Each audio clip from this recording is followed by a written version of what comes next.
Picture this. There could be a planet in our solar system so far away that one orbit around the sun might take 20,000 years. That's not science fiction. It's one of the strangest possibilities astronomers are considering right now. We call it Planet 9, a ghostly world that no telescope has yet confirmed, but whose presence might be written in the odd dance of icy bodies at the edge of our solar system. To understand why scientists even think such a planet might exist, we have to rewind. In 2006, the world got a shock when Pluto, once our proud ninth planet, was demoted to dwarf planet status. With a single vote by the International Astronomical Union, school textbooks were rewritten, and the solar system suddenly had only 8 official planets. But that tidy number might not tell the whole story. Within a decade of Pluto's demotion, 2 researchers at Caltech, Konstantin Batygin and Mike Brown, suggested there might be another large world lurking in the dark, far beyond Neptune. Their idea didn't come out of thin air. Astronomers were looking at the Kuiper Belt, a massive ring of frozen objects circling the sun outside Neptune's orbit. Most of these little worlds follow predictable paths, but some didn't. A handful of them, 6 at first, seemed to be strangely clustered, as if something huge and invisible was shepherding them into unusual orbits. The odds of that pattern happening by chance? About 1 in 15,000. Too strange to ignore. So Batygin and Brown ran simulations. They asked if a hidden planet were out there, what kind of world could bend the orbits of those icy bodies in just the right way? The models painted a picture of a giant planet, smaller than Neptune or Uranus, but still 5 to 10 times more massive than Earth. Unlike the gas giants we know, this hypothetical world would sit unimaginably far away, perhaps 20 to 30 times farther than Neptune itself. At that distance, sunlight would be nothing more than a faint star in the sky. And a single year? Longer than the entire span of human civilization. The orbit of this phantom planet would also be peculiar. Instead of moving in line with the rest of the solar system, it would be tilted and stretched out, almost as if it were marching to its own beat. This odd placement could explain why those Kuiper Belt objects seem to tilt and cluster together. But here's the catch. If a planet is that far away, finding it is like trying to spot a grain of sand in the middle of a desert at night. Astronomers have no idea where it might be along its enormous orbital path. It could take decades or longer before we pin it down. Not everyone is convinced. Astronomy has seen claims like this before. Back in the 1800s, scientists noticed Uranus wasn't moving exactly as predicted. They suspected another unseen planet.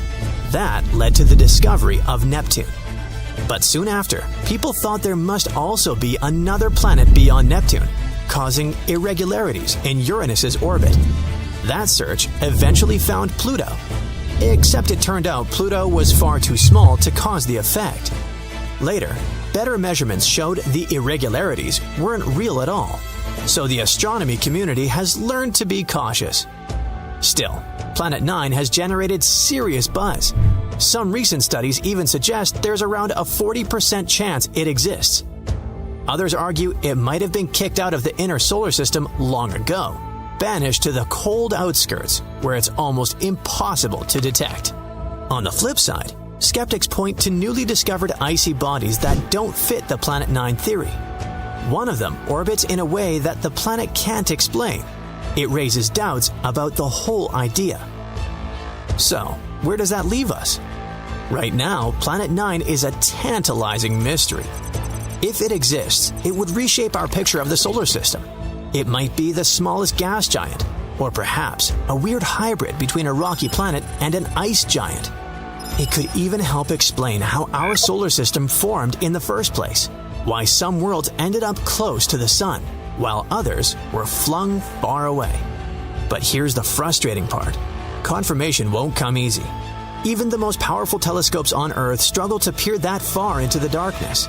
A space probe could theoretically go there, but at current speeds it would take over 100 years just to reach the right neighborhood. And remember, even if we sent a probe, we wouldn't know exactly where to aim. That's how elusive this planet is.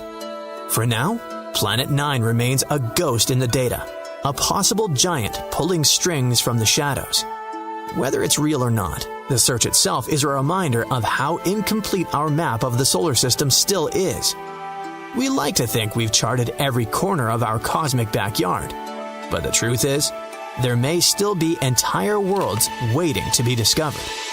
And if one of them is as massive and distant as Planet 9, then the most mind-blowing part of this story might be simple.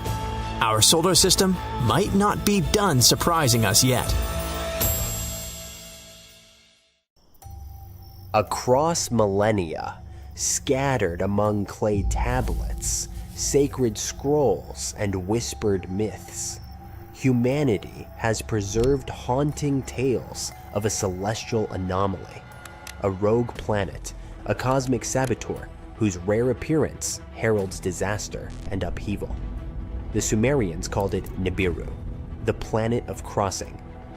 Egyptians feared it as the destroyer. Biblical texts knew it as the wormwood star.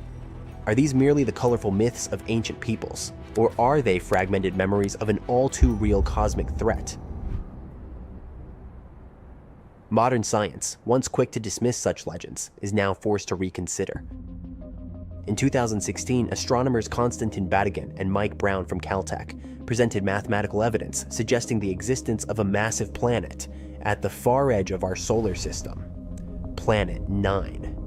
Their calculations describe a world 5 to 10 times the mass of Earth, on a highly elongated orbit that takes between 10,000 and 20,000 years to complete a single revolution around the Sun. Here's where ancient myth and modern astrophysics begin to blur.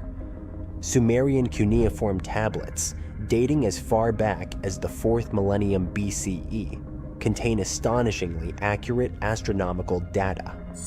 They describe a solar system of 12 celestial bodies, including a mysterious 12th planet, Nibiru. How did ancient people know about Neptune, discovered only in 1846, or Pluto in 1930? Were they simply guessing, or did they remember something we've forgotten? One of the most controversial voices in this debate is researcher Zecharia Sitchin. He spent decades interpreting ancient Mesopotamian texts and proposed a radical theory: that Nibiru is a habitable world with a sweeping elliptical orbit, home to an advanced race known as the Anunnaki, beings who once visited Earth. Mainstream academia has rejected Sitchin's translations, but the uncanny parallels between his claims and recent astronomical findings are hard to ignore. Let's focus on what the data tells us. Something is warping the orbits of distant objects in the Kuiper Belt, a vast icy region beyond Neptune.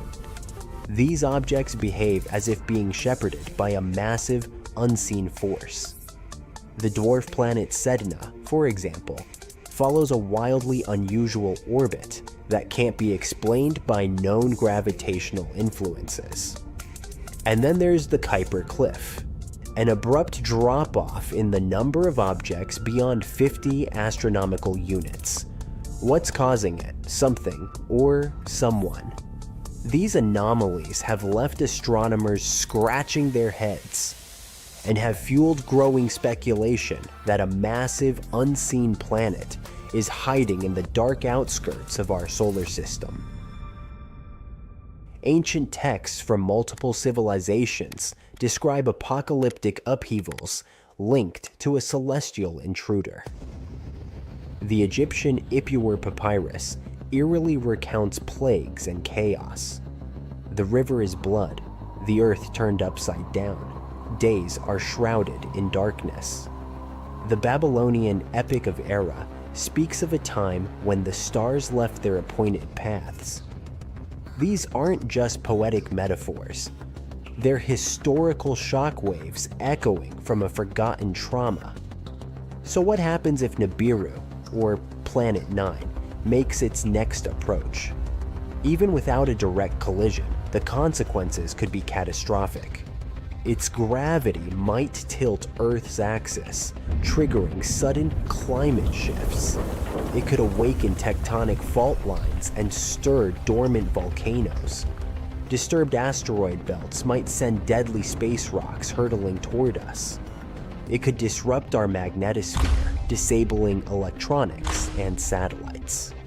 But perhaps the most chilling aspect of this theory is the cycle. Sumerian texts suggest that Nibiru returns roughly every 3,600 years.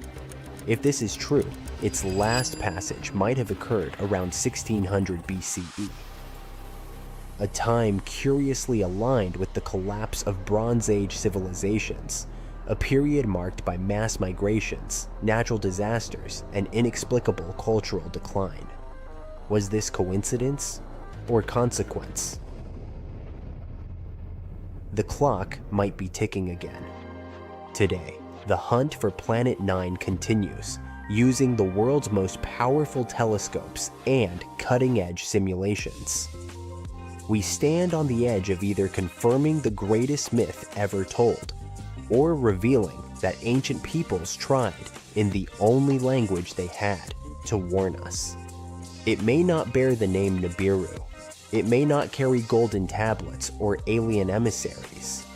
But if it exists, its return will reshape everything we think we know about history, science, and our place in the cosmos. One thing is certain, our solar system is far from tamed. It harbors secrets in its coldest, darkest corners, riddles older than civilization itself. And perhaps, just perhaps, the old stories were never stories at all. Maybe they were prophecies. Maybe they were the echo of survivors. Maybe the star of change is already on its way. At the edge of our solar system, there's a cold and mysterious region known as the Oort cloud.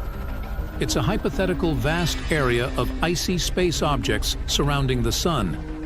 It's believed to lie far, far away from our star, from 2,000 to 5,000 astronomical units. For comparison, Pluto's orbit carries the planet between 30 and 50 astronomical units from the Sun. And there, in this freezing emptiness, a rogue planet may be hiding right at the moment. At least, that's what new research has recently suggested. Rogue planets are called this way because they don't orbit around any star. They wander the galaxy alone, totally untethered. Without stars, they don't have days or nights, only eternal darkness. Rogue planets are usually kicked out of their planetary systems, doomed to a solitary existence of circling the center of the galaxy on their own. Of the thousands of planets scientists have detected outside of our solar system, only a dozen or so are starless and cruising on their own. At the same time, there might be billions or even trillions of rogue planets wandering around our galaxy. If these estimations are true, it might mean that the Milky Way contains more free-floating planets than stars. Anyway, in 1907, one astronomer started a search for Planet X. It's a hypothetical giant planet moving around the Sun beyond the orbit of Neptune. The scientist was convinced that this planet existed because he had observed some irregularities in the orbits of Uranus and Neptune. His idea led to the discovery of Pluto in 1930. But the dwarf planet was too small to have any serious gravitational impact on the orbit of Neptune, let alone Uranus. These days, the Planet X theory is largely considered to be discredited, but it hasn't stopped astronomers from searching for planets in the far reaches of our solar system. And shockingly, a new study claims there might be one or even more out there, but much, much further away than predicted. An international team of scientists has recently simulated the unstable celestial mechanisms of the early solar system. They've discovered that there's a possibility that a few planet-sized bodies might have come to rest in the Oort cloud. You see, about 4.5 billion years ago, when the solar system was just forming, it was a hectic and unsettled place. Gravity sent debris from the cooling protoplanetary dust cloud hurtling around like cosmic tennis balls. From time to time, large chunks of this debris, even planet-sized ones, were sent flying far enough to escape the sun's gravity altogether. Such pieces of debris turned into rogue planets. Researchers have seen such space wanderers in distant exoplanetary systems. But according to them, there's a 0.5% chance that one or more of those wayward planets formed in the solar system and ended up in the Oort cloud after drifting away from the sun. At the same time, it's slightly more likely that a rogue, Neptune-like planet was snagged by the sun's gravity from another planetary system. And then, this planet came to rest somewhere in the Oort cloud. The chances that this scenario is true reach 7%. If this turns out to be the case, then a space body similar to Planet X might indeed be hiding out there, on the outskirts of our solar system. The only problem is that it would still be too far away to have any impact on Neptune's orbit. In any case, most researchers are convinced that the Oort cloud is made up of a collection of way smaller icy objects. But given the distance to the Oort cloud and its enormous size, we may never really figure out what is lurking out there. Now, if Earth were the size of a nickel, Neptune would be about as big as a baseball. That's impressive, but it's nothing compared to the giant ninth planet that might be hiding out there. Now, our Planet 9's discovery saga might have finally come to an end. Turns out, the problem wasn't where we were looking, but how. And researchers might have just made the biggest solar system discovery in decades. You see, the idea of finding a planet beyond Neptune has been around for years now. I know, back in school, you probably learned that the ninth planet was Pluto. But forget about Pluto. It's been demoted to a less fancy category since 2006. What I'm talking about is the Planet 9, a hypothetical giant planet that could be our cosmic neighbor. We've never actually seen it, but scientists are pretty sure it's out there somewhere, hiding in the outer solar system. To explain why they think that, we need a sheet of paper. Hey, here's one. We place a coin on it, and suddenly, it starts to move. Unless we're talking about some kind of superpower, there's no way this coin is moving on its own, right? So, you figure someone must be on the other side, holding a magnet and moving it around. You can't see the magnet, but it explains why the coin is moving. That's kind of what's happening with Planet 9. We can't see it, we can't prove it, yet, but its existence could explain the strange movements we see out there in space. For example, the planets in our solar system orbit on a flat plane that's tilted about 6 degrees relative to the Sun. But why 6 degrees? Well, no one really knows for sure. Some scientists think those orbits might be slightly tilted because of the pull of a ninth planet. Its existence could also explain the unusual paths of smaller objects in the distant Kuiper Belt, a region full of icy debris that stretches far beyond Neptune's orbit. Back in 2016, researchers from Caltech published a study about Planet 9. They suggested it could have a mass about 10 times that of Earth and follow a highly elongated path. It's a scientific way of saying it takes forever to make one trip around the Sun.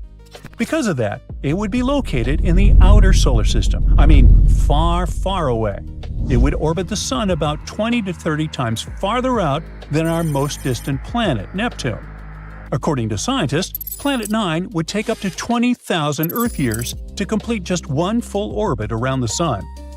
Since it's crazy far out there, it's almost impossible to see it.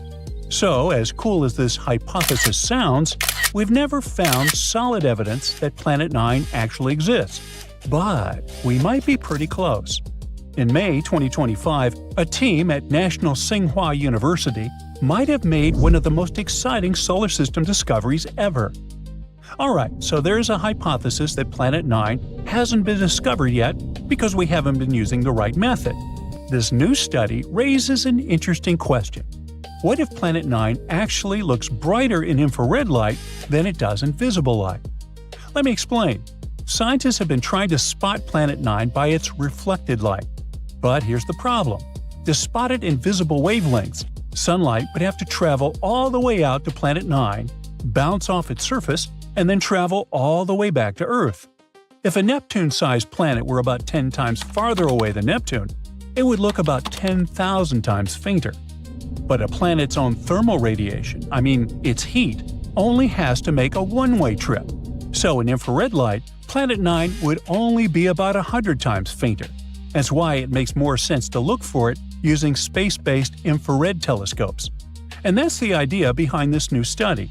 The team started digging through archives, searching for old infrared sky survey data, and they pulled it from two main sources.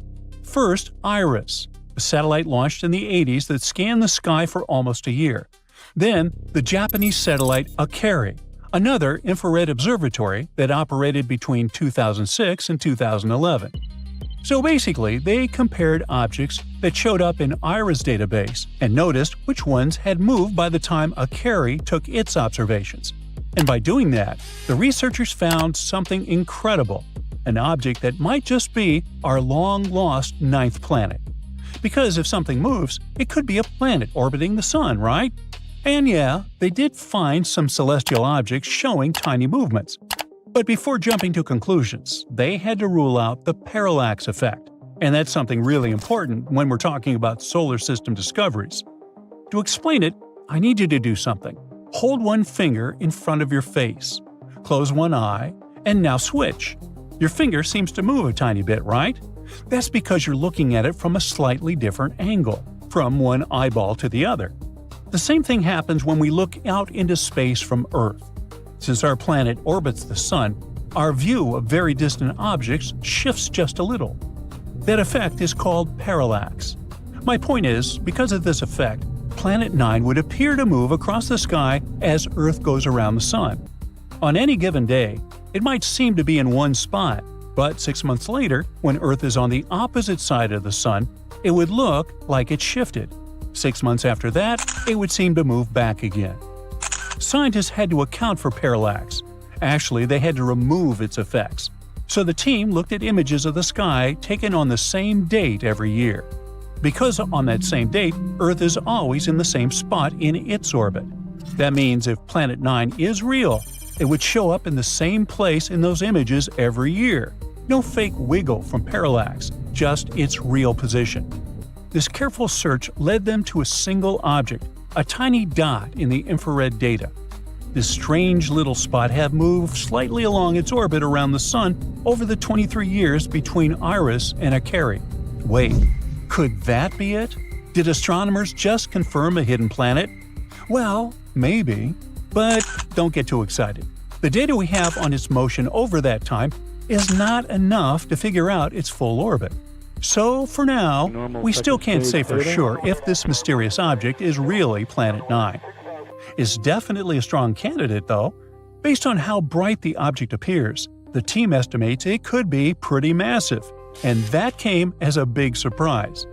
You see, previous NASA research ruled out any Jupiter-sized or Saturn-sized planets hiding out there, but a smaller world would have gone undetected. So the scientists were looking for something just a bit bigger than Earth. But it turns out this mysterious planet might be more massive than Neptune. Now that they've discovered Planet 9, supposedly at least, the plan is to keep tracking it and collecting new data. But don't think the road ahead will be easy. Because since the Akari satellite spotted it for the first time, that object didn't just sit still. It's been moving slowly through space ever since. So now scientists need to use regular telescopes on Earth to look for it again. And here's the tricky part. They're not exactly sure where it moved to, so they have to search a pretty big patch of the sky. And so far, no matching object has been found. Whether this really turns out to be the Planet 9 discovery or not, only time will tell. For now, its existence is still up for debate. But with powerful new technology on the way, like NASA's Nancy Grace Roman Space Telescope, astronomers are more determined than ever to uncover the truth. And if Planet 9 really is out there, hiding in the cold, dark edges of our solar system, it's running out of places to hide. So, planets with two suns, like Tatooine from Star Wars, used to sound like pure fantasy. For decades, scientists believed these systems were too unstable to exist. Two stars tugging at a planet should fling it into space or drop it into one of the suns. Except, it turns out that nature didn't get the memo. Astronomers have found a planet calmly orbiting two stars like it's no big deal. This planet lives closer to its two parent stars than any other directly imaged planet in a binary star system astronomers have ever seen. Now, direct imaging means they saw the planet's light, not just its shadow. The whole system sits about 446 light-years away, so the light we see from it today left before humans ever built modern cities. This space monster is roughly 6 times the mass of Jupiter. And even more surprising, the planet is only about 13 million years old. That sounds ancient until you zoom out a little. Earth is about 4.6 billion years old, which makes this planet basically a newborn in cosmic terms.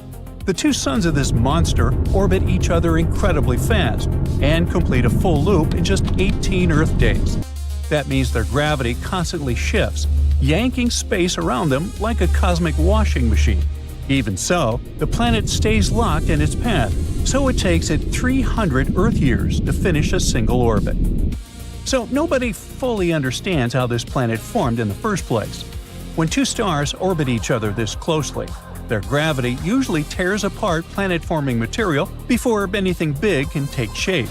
Scientists have only found a few dozen planets like this so far, and that's nowhere near enough to piece together the full story.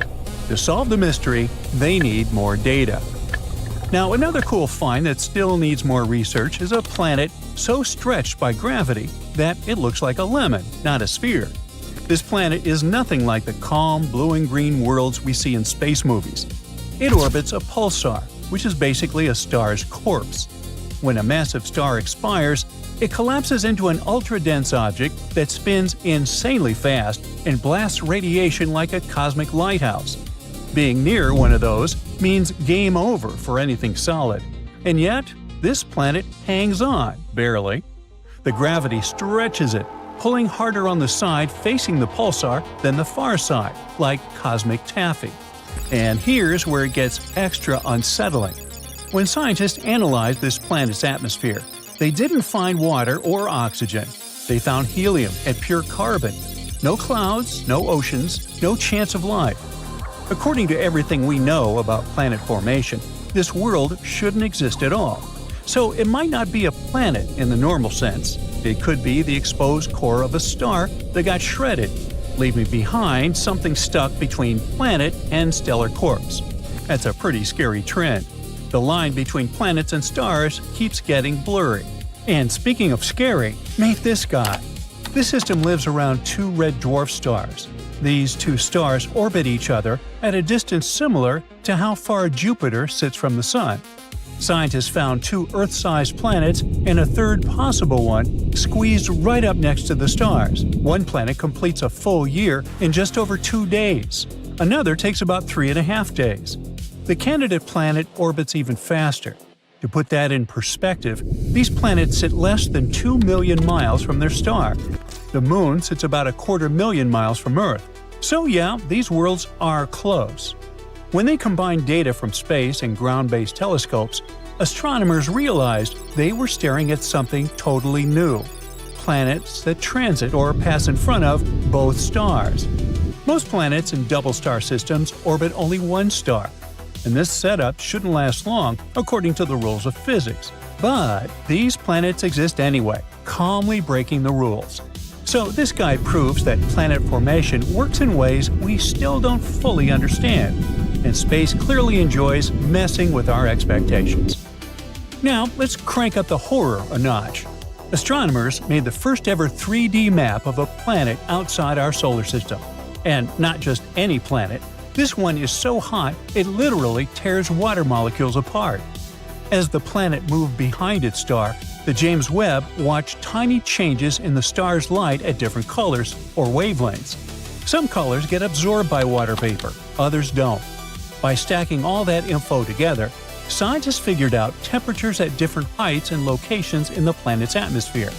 And that's how they learned that parts of its atmosphere heat up to nearly 5,000 degrees Fahrenheit, hotter than molten lava. This superhot planet sits about 400 light-years away and weighs around 10 times as much as Jupiter. It races around its star in just 23 hours. 1 year there is basically a day. And because it's so close, the temperatures get so high. Winds try to move heat around, but they totally fail. WASP 18b's atmosphere barely has any water and instead overflows with carbon monoxide. Astronomers once believed water should be common in giant planet atmospheres. This world proves water is optional, not guaranteed. Now, magma worlds are another perfect proof of that. There's a huge group of planets called sub-Neptunes, planets bigger than Earth but smaller than Neptune. For a while, some scientists hoped these worlds were Haitian planets, covered in deep oceans of water or ice, wrapped in thick atmospheres. One famous example was K2-18. Its atmosphere showed methane and carbon dioxide, but almost no ammonia. But as it turned out, lava dissolves ammonia too, so the missing ammonia doesn't prove water at all. It could just mean the planet has a global ocean of magma instead. The researchers model how these planets heat up, cool down, and evolve over time. They asked a simple question: do these planets ever cool enough to stop being lava worlds? And the answer was almost never. When they tested thousands of known sub-Neptunes, they say almost all of them are likely lava worlds, not water worlds. In simple terms, these planets don't breathe water vapor, they breathe rock vapor. Their atmospheres come from magma boiling, not oceans evaporating. And that changes everything. Many worlds we once labeled maybe habitable turn into hellscapes the moment you run the numbers honestly. And that means space isn't hiding Earth clones, but mass-producing furnaces and other sorts of monsters. Take this bad boy, for instance.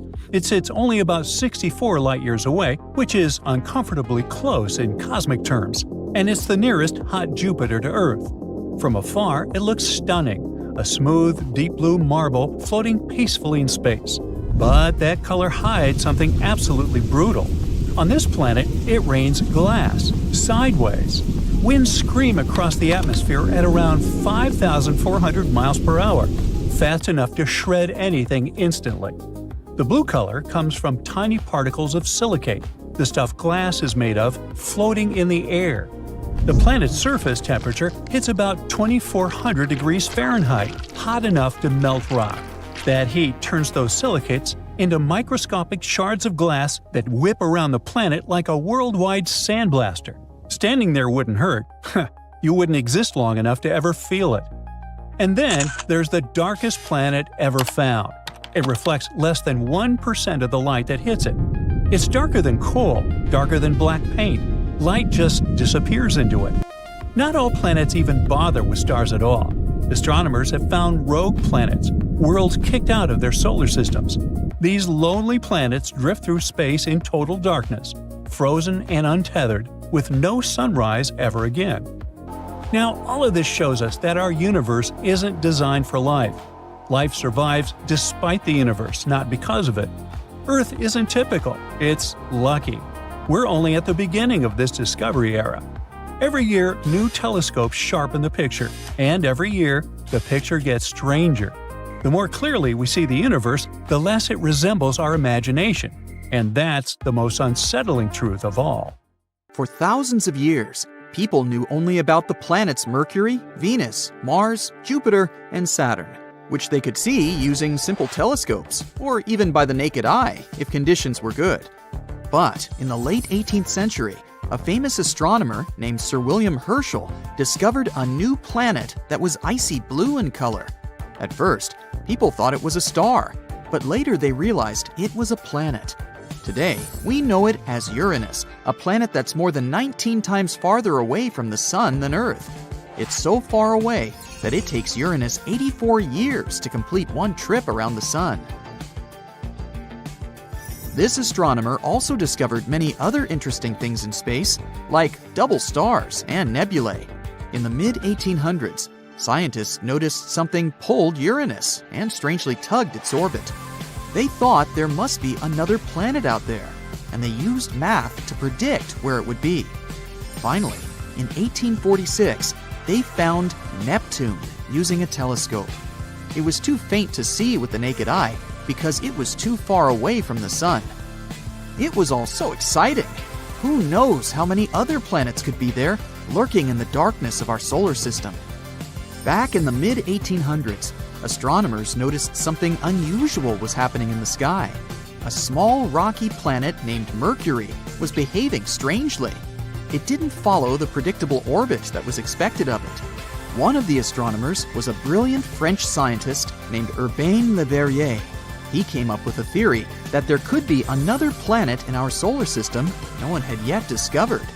It would be located somewhere between Mercury and the Sun. This hypothetical planet, which he named Vulcan after the Roman god of fire, would have an incredibly hot surface, and it could be a potential explanation for Mercury's strange behavior. He never surely claimed Vulcan was really the one thing disturbing the orbit of Mercury. But, excited by the possibility of discovering a new planet, astronomers all over the world took the idea of Vulcan. For a planet that didn't exist, people committed to developing ideas and getting information about it. Some scientists didn't think it was likely that they had missed another planet as big as Mercury. It would have been hard not to see it by then. But there was a tiny chance of a smaller planet existing inside Mercury's orbit that was too close to the Sun, so no one could see it. One theory said it was about 13 million miles away from the Sun. Mercury is the planet with the most eccentric orbit in our solar system, but the closest point it gets to the Sun is about 28.5 million miles. This means Vulcan would be under half of that distance. The theory moved on, saying that if Vulcan existed, it would orbit the Sun every 19 days and 18 hours, and its path would be tilted about 12 degrees relative to the path of other planets in our solar system. Vulcan's position at its furthest point from the Sun would still be too close to the Sun to be seen with the naked eye, even during twilight. The only chance of seeing Vulcan would be during a solar eclipse, or when it passed in front of the Sun, which, as the theory said, would be 2 to 4 times a year.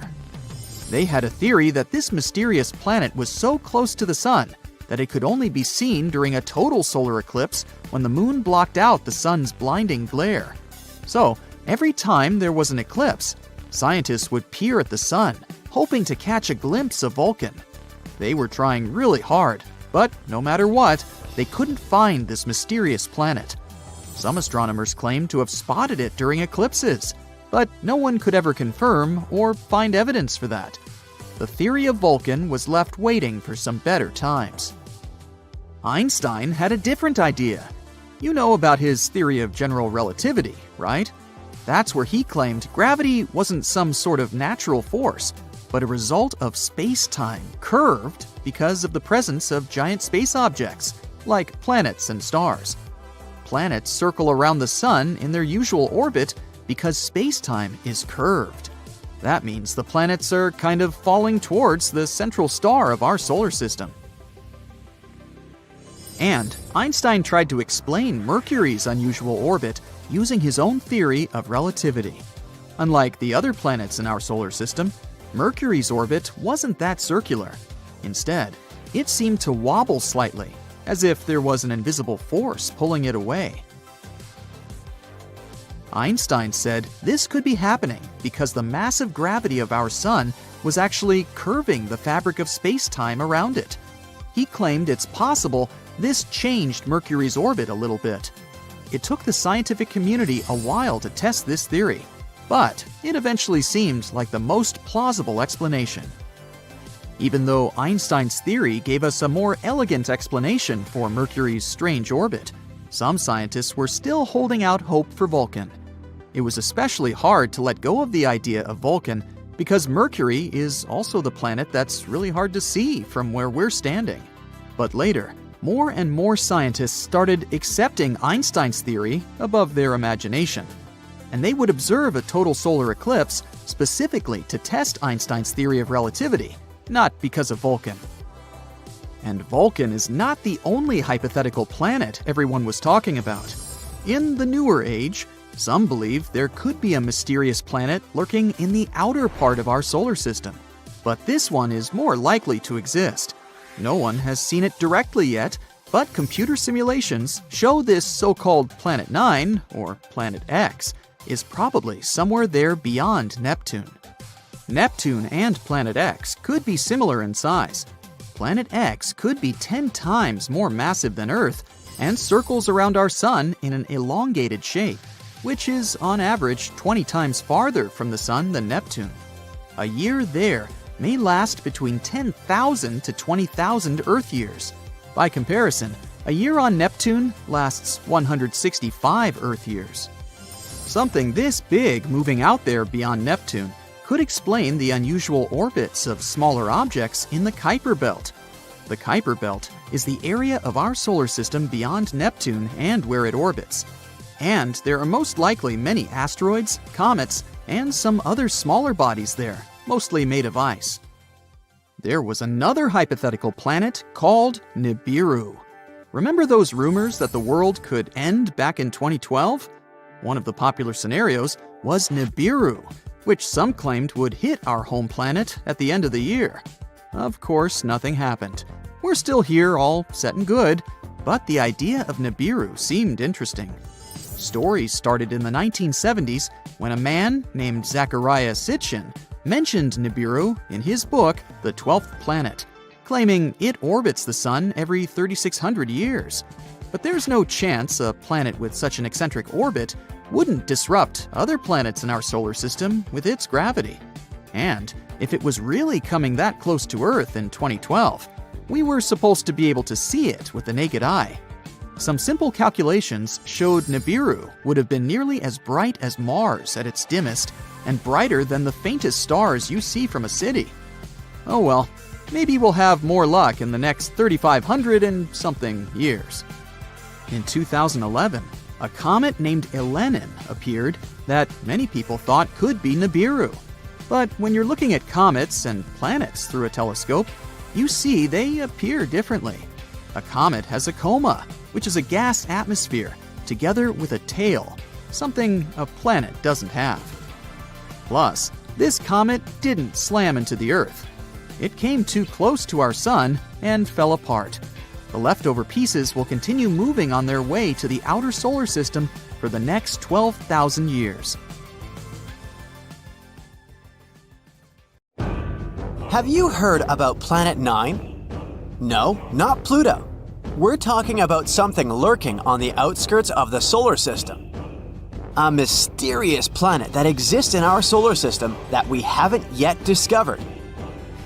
We've been looking for it for years, but finally, it seems like scientists found a key to solve this mystery. Planet 9 is a hypothetical planet. Astronomers have been on the hunt for it for quite some time now. But it's so elusive that they've only been able to piece together a few details about its potential characteristics. One thing we do know is that Planet 9 has to be a massive world, possibly up to 10 times the mass of Earth. That's one big planet. It's also thought to be a distant wanderer, hanging out somewhere between Neptune and Pluto. Some scientists think that Planet 9 might actually be a mini Neptune, with a thick, gaseous atmosphere and a rocky core. Others speculate that it could be an icy world with a solid, frozen surface and a thick layer of hydrogen and helium gas. Of course, since we haven't actually found Planet 9 yet, we can't say for sure what it's like. We're not even sure that it even exists. Some say it's just a myth, like the Tooth Fairy or the Easter Bunny, but others are convinced that it's out there somewhere. And at the end of the day, we're not entirely sure if Planet 9 is even a planet. It might be a special kind of black hole or made entirely of dark matter. The search for Planet 9 began in the early 21st century when a group of astronomers realized that something wasn't quite right with the outer reaches of our solar system. They noticed that some distant objects, known as trans-Neptunian objects, were behaving in unexpected ways. Trans-Neptunian objects, or TNOs, are like the cosmic version of those items in the back of your fridge that you forgot about for years. They're small, icy bodies that hang out in the Kuiper Belt, beyond Neptune. So, scientists noticed that these guys started behaving weirdly. At first, they thought it might be a fluke. But as they dug deeper, they began to suspect that there was a ninth planet lurking out there. Why haven't we discovered it yet, you ask? Well, it may be because of Planet 9's weird orbit. All the other 8 planets orbit the Sun in roughly the same plane, which is like a flat disk. However, our hypothetical friend's orbit is different. It might be tilted and move in a different direction compared to the other planets. Its orbit might also be stretched out like an oval, rather than being nearly circular like usual. Because of this, Planet 9 might spend most of its time far from the Sun, like a true introvert. It only comes relatively close to the inner solar system every few thousand years. This would make it super faint and hard to spot, so the only way we may discover it is by studying the gravitational effects it has on our solar system. And this isn't the first time astronomers have gone looking for a new planet. Back in the 19th century, there was a similar hunt for a hypothetical Planet X. But this time, they were armed with much better technology and a much better sense of humor. They began calling their elusive quarry Planet 9, which was much catchier than Planet X. They even came up with a hashtag for the search, Pluto Lives. It was a reference to the fact that Pluto had been kicked from the planet gang, and some astronomers were eager to find a new planet to take its place. But the search for Planet 9 has been no easy task. It's like trying to find a lost sock in the laundry basket the size of a football stadium. It's so far away and so faint that even the most powerful telescopes can't see it. Instead, astronomers have had to rely on indirect evidence, like the strange orbits of TNOs, to try to figure out where it might be. Some scientists have even supposed that it might be a wandering rogue planet, which would explain why it's so hard to find. But they haven't given up hope. Till this day, they're scouring the skies using all sorts of high-tech telescopes and fancy algorithms to try and spot this elusive planet. And fear not, dear curious human, because it looks like after so many years of research, we may have finally found the key to solve this mystery. Astronomer Man Ho Chan from Hong Kong has a theory. He believes that Planet 9 could have a bevy of moons. That's right, not only is it a giant planet hiding out in the depths of space, but it's also a bit of a hoarder. Moons are all the rage in the outer solar system. In fact, almost every planet here has at least one moon, except for Mercury and Venus. Earth has just one, which is kind of sad if you think about it. Even non-planetary bodies like Pluto have at least a couple of moons. A bit unfair, isn't it? Anyway, taking this into account, let's go moon picking with Planet 9. The region between the rock-filled Kuiper Belt and the rock-filled Oort cloud, where this planet is predicted to be, should be ripe for the picking. Chan made some calculations and determined that it would be stranger if the elusive planet didn't have any satellites. According to his calculations, an object the mass of Planet 9 should capture at least 20 TNOs as large as almost 90 miles across. It's like our mysterious planet is playing cosmic Pokemon with these guys. So, what if Planet 9 has moons? Would that make any difference? Kinda, yes. They could give us some indirect clues to finally locate this mysterious planet. Now, you might be thinking, how in the cosmos can we possibly spot these teeny tiny moons? It's not like they're going to wave a giant flag or blast some Beyoncé tunes to get our attention. Well, apparently the key lies in something called tidal heating. Tidal heating might sound like a new workout trend, but it's a real scientific phenomenon. It happens when two celestial bodies are close together.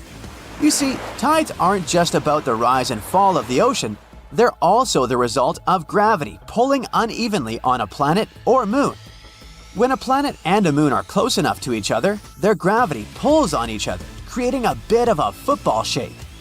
And as these celestial bodies move around each other, they shift shape and generate friction inside, which produces heat. Wow, who knew that Planet 9 could have a workout routine? Perhaps we should start calling it Gym Planet instead. Anyway, if Planet 9 has any moons, the gravitational pull from these moons would cause it to change shape constantly, generating heat in the process. And we might be able to detect this mysterious planet through the heat produced by those moons, even though it gives off no other signals. Now, before you get too excited, finding them won't be a walk in the park. They're incredibly small and would be very far away from us. But hey, nothing worth discovering ever came easy, right? Scientists are optimistic that with the right technology, they can spot this telltale sign. It will be easier for us to spot them with fancy instruments like modern telescopes. Talk about cool friends to have, right? Sure, the process of finding it may be difficult and time-consuming, but the potential payoff is huge. Finding this planet could explain a lot of the strange behavior observed in TNOs, the Kuiper Belt, and beyond. As we've already mentioned, they've been acting super weird lately, tilting and aligning in suspicious ways. If this planet doesn't actually exist, we have yet to explain what is the reason for this strange behavior. In any case, the search for Planet 9 is one of the most exciting and intriguing quests in modern astronomy. It's like a cosmic scavenger hunt, and everyone's invited to join in on the fun. So, grab your telescopes and let's go planet hunting. Who knows, maybe we'll find it sooner than we think. Attention, Earthlings! Yes, that would include you. Scientists have discovered a new member of the solar system. We officially have a new dwarf planet orbiting well beyond Neptune. But that's not all. Despite being small and unremarkable, this object, called 2017 OF201, I know it's a goofy name, might hold the key information about the speculated existence of Planet 9. Or, better said, it spoils the fun because instead of helping us find Planet 9, it could be the first tangible evidence that the theoretical ninth major planet was just that, a theory. But first, what exactly are dwarf planets, and why is this discovery so important? Well, in the early 21st century, researchers gained better telescopes and began discovering smaller, weirder celestial objects. It started with Eris in 2003, but the discovery of additional similar bodies led to Pluto losing its status as a, quote, true planet. To proudly carry the name of a planet, a space rock must check off 3 boxes. It must orbit the Sun, not another planet, like a moon would. It must be massive enough for its gravity to make it round. And it needs to be gravitationally dominant in its orbit. In other words, an object should be able to clear out most other objects in its path by absorbing them, slinging them away, or influencing them in some other way, like paying them off. Hey, just kidding. Imagine a giant, powerful truck driving in its own lane, pushing smaller cars aside. Hey, sounds like my commute. Although Pluto is orbiting the Sun and has the needed elliptical appearance, it's in the Kuiper Belt, a region full of icy objects. Because it can't clear its orbit, researchers realized that Pluto was not that different from many other similar bodies known as trans-Neptunian objects or TNOs. There are well over 5,000 known TNOs out there, with only 1,000 being officially numbered, meaning they've been studied enough to have their orbits confirmed. Now here's where it gets interesting. A while ago, scientists noted a pattern. Many of these minor planets shared similar paths and tilts. This inspired a theory that those objects were influenced by some still undiscovered Planet 9, also known as Planet X. The proposed super-Earth would have a mass 5 to 10 times greater than Earth's. It would orbit far on the outskirts, possibly as far as 500 astronomical units, and like an invisible puppeteer, manipulate the orbits of TNOs with its gravity. Some of these objects get classified as extreme trans-Neptunian objects. Let's just call them ETNOs for short. ETNOs are minor planets with an average distance of at least 150 astronomical units from the Sun. They have eccentric orbits, which can't be explained by the gravity of Neptune, Uranus, Saturn, or Jupiter. This led some scientists to conclude that Planet X must be out there. Ooh. As the years went by and more TNOs were discovered, scientists began to notice that those newly found objects didn't follow the previously established patterns. Many TNOs and ETNOs discovered in the last 5 to 6 years didn't match the same orbital parameters. Of the 6,000 objects found orbiting beyond 30 AU from the Sun, many show no signs of being influenced by a hidden planet. Well, despite that, scientists still hesitate to admit that Planet X is just wishful thinking. Not only is discovering something new exciting, but a planet like that could also protect us by pulling in asteroids from deep space. It could help explain why our solar system looks so different from many others, where super-Earths and mini-Neptunes are common. It might even solve how the solar system was formed, how objects got scattered, and what's still hiding in the dark. Discovering Planet 9 wouldn't just be cool, it could reshape everything we know about the solar system. However, with the discovery of 2017 OF201, actually that's still a mouthful, let's call it OFI from now on. With the discovery of OFI, the whole Planet 9 theory seems to be on its last legs. So, what makes OFI so special, and how does it affect the idea behind Planet 9? The newly discovered member of our solar system is estimated to be about 430 miles in diameter. This places it in the dwarf planet category, certainly larger than many other trans-Neptunian objects, but still about 1/3 the size of Pluto. What stands out most is its elongated orbit around the Sun. It takes at least 25,000 years to complete one revolution. Its orbit brings it as close as about 45 astronomical units from the Sun, which is similar to Pluto's distance, and extends out as far as 1600 AU at its most distant point. This means it travels far beyond the Kuiper Belt and approaches the inner boundary of the Oort cloud. This orbit is not just extremely long, it's also highly eccentric, stretched out like a long oval. This puts it in a rare group of objects that travel to the most distant parts of our solar system. While there are objects with longer orbital periods, like comets that originate from the Oort cloud, they're much smaller than this newly discovered dwarf planet. But despite its relatively large size for such a distant object, OFI is nearly undetectable. It spends most of its time hidden from Earth's view, far from the inner solar system and too faint for current telescopes to spot. In fact, astronomers estimate it's only visible for about 1% of its 25,000-year orbit. In fact, this new dwarf planet came closest to the Sun in 1930, the same year Pluto was discovered, yet it slipped away unnoticed. Nobody spotted it back then, and it only got discovered in May 2025 completely by accident. By digging through archived data from publicly available telescopes, researchers pieced together its location from 19 separate images taken over 7 years. That's impressive detective work. So, what does all of this mean for Planet X? The archive photos have revealed that this object's orbit does not match any of the orbital clustering previously used to support the Planet 9 hypothesis. It doesn't belong to the same group as other ETNOs, and, more importantly, if a hidden planet is really tugging on celestial bodies, OFI should have been flung out of the solar system millions of years ago. If Planet 9 was where we speculated and had the predicted mass, then OFI's current orbit wouldn't last. It would likely be altered or even destroyed within about 100 million years. However, its orbit appears stable and undisturbed, suggesting it has been like this for far longer. But wait, you exclaim. If the mysterious orbit of OFI is not caused by an invisible giant planet, what else could it be? Well, space is full of surprises, and gravity isn't exclusive to planets. One idea is that the orbit has been stretched over time by galactic tides.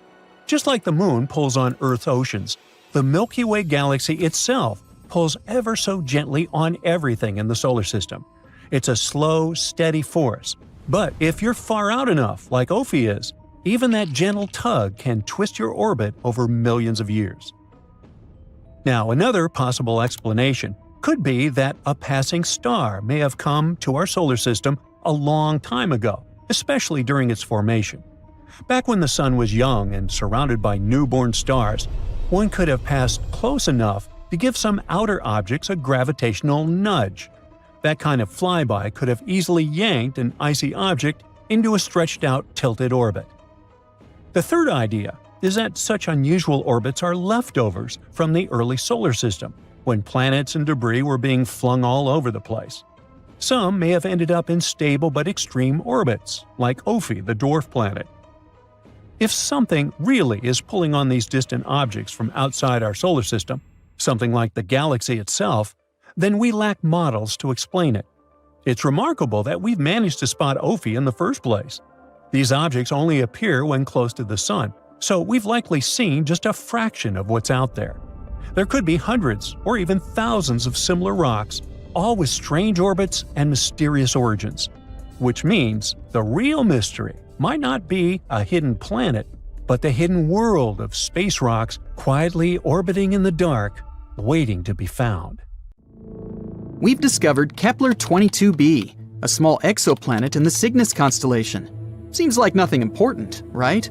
But it's actually a big deal. This is the first planet located in the habitable zone that was found by the Kepler telescope. In other words, there may be water on this planet, and if there's water, there may be life. Kepler-22b can become our new potential home. So let's take a closer look at it. Actually, discovering new planets is not easy at all. Not all of them can be seen through our super cool telescopes, even the almighty Hubble. Sometimes, the stars are so small and dim that it's really hard to find them on a map. The same thing happened with Kepler-22. In such cases, scientists have to use a special method. First, they take a bunch of photos of the star in different periods of time. Then, they look at them and think, are there any dark dots on this star somewhere? And if they find one, that might be a planet. These photos actually help us to discover some very important stuff. Like, first of all, this planet exists. Secondly, here is its size, radius, and proximity to the star. And finally, will we be able to live there? Now we know that Kepler-22b is very similar to our planet and could potentially become a second Earth. It's also very close to us, only 635 light-years away. Yeah, it's about 3 quadrillion miles, but this is one of the closest options. Kepler-22, the star of Kepler-22b, is a yellow dwarf. It's very, very similar to our Sun. The same size, the same radius, even the age is almost the same, 4 billion years. The difference is only in luminosity. It's about 20% dimmer than the Sun. So, no matter how much you strain your eyes, you won't see this star in the night sky. The planet Kepler-22b is about 2.4 times larger than our Earth, and that's pretty good. More radius means more potential water and space to live. Although going from one city to another would take a while. It's scary to even imagine a 3-day-long plane flight. We don't know the exact mass of this planet, but scientists think it's bigger than Earth's. Actually, the mass of Kepler-22b can be up to 36 times greater than that of our planet. What does it mean? Vigorous gravity. If the planet is 36 times heavier than Earth, then gravity there will be about 6 times stronger. Can you barely lift 20 pounds of potatoes? Try 120. Not to mention that you yourself can become much heavier on that planet. You'll have to get incredibly pumped up just to walk there. You have to literally turn yourself into a bodybuilder just to get to work. The worst thing is that with such gravity, it'd be incredibly difficult for plants to survive there. They'd need at least a little freedom to rise up from the ground. And animals. Our dogs and cats would have to turn into little balls of muscle to survive there. But if this planet has its own animals or other inhabitants, we can roughly imagine what they may look like. They probably have a lot of legs to make moving easier. They aren't really tall, but they're very massive and extremely strong. Muscular giant spiders? Could be worse, I guess. The good news is that this is all unconfirmed information. If we're very lucky, and gravity there turns out to be just a bit stronger than Earth's, then, of course, it'll be much easier to live there. The next thing we know about Kepler-22b is that it's about 15% closer to its star than we are to the Sun. If Kepler-22b existed in our solar system, it would be located somewhere between Earth and Venus. Does that mean we're all going to burn? No, silly. As I mentioned before, the star Kepler-22 is pretty cold, just some 10,000 degrees Fahrenheit. And that's why we can assume that the temperatures on Kepler-22b will be about the same as we have on Earth. If the planet orbits its star the same way Earth orbits the Sun, which we don't actually know, Kepler-22b can rotate around its star on its side, like, for example, Uranus. What? Didn't you know Uranus is actually lying on its side? Also, look at its rings. Yes, Uranus also has rings, like Saturn, but they're vertical.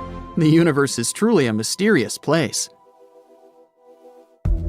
So, if Kepler-22b is really something like that, then the weather on the planet will be, to put it mildly, not very good. Incredibly cold winters will be regularly followed by hot summers. And, just like with tidally locked planets, we'd be able to live more or less comfortably only on the narrow piece of land between these two crazy sides. Let's hope that this is not the case and the planet rotates normally. But it's not all that bad. Studies show that there may be an ocean on Kepler-22b. You already know that water means life, but in this case, it's also a big plus because a planet covered by an ocean always has more stable temperatures. The water absorbs some of the heat and distributes it evenly across the planet. The hot parts cool down, and the icy ones warm up. By the way, that's exactly what happened to Earth billions of years ago. When our planet started getting its first little puddles, our beloved moon helped these puddles to spread all over the planet. Thanks to this, a burning horror that used to be our Earth turned into a cute little ball full of life. So, if Kepler-22b has water but no atmosphere, scientists think that the average temperature there could be around 12 degrees Fahrenheit. But if there's also an Earth-like atmosphere, then the temperature can reach 72 degrees Fahrenheit. That would be nice.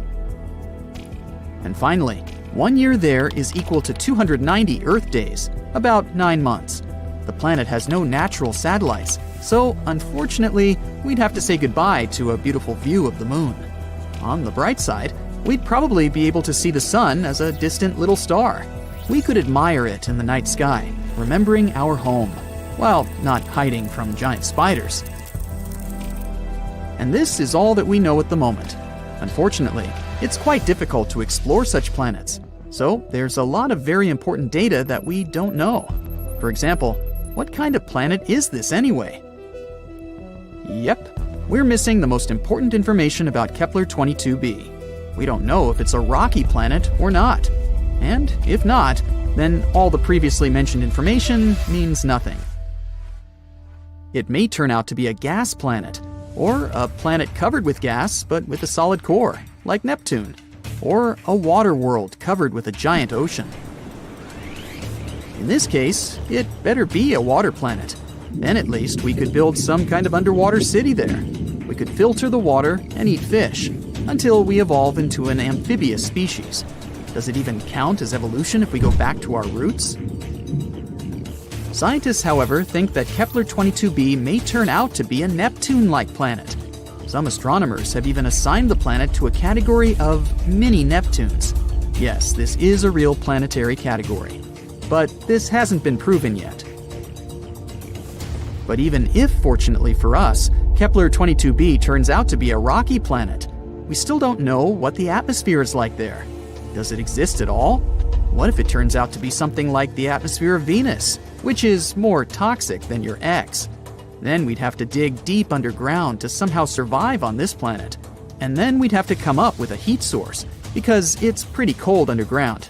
Yeah, let's hope this won't be the case.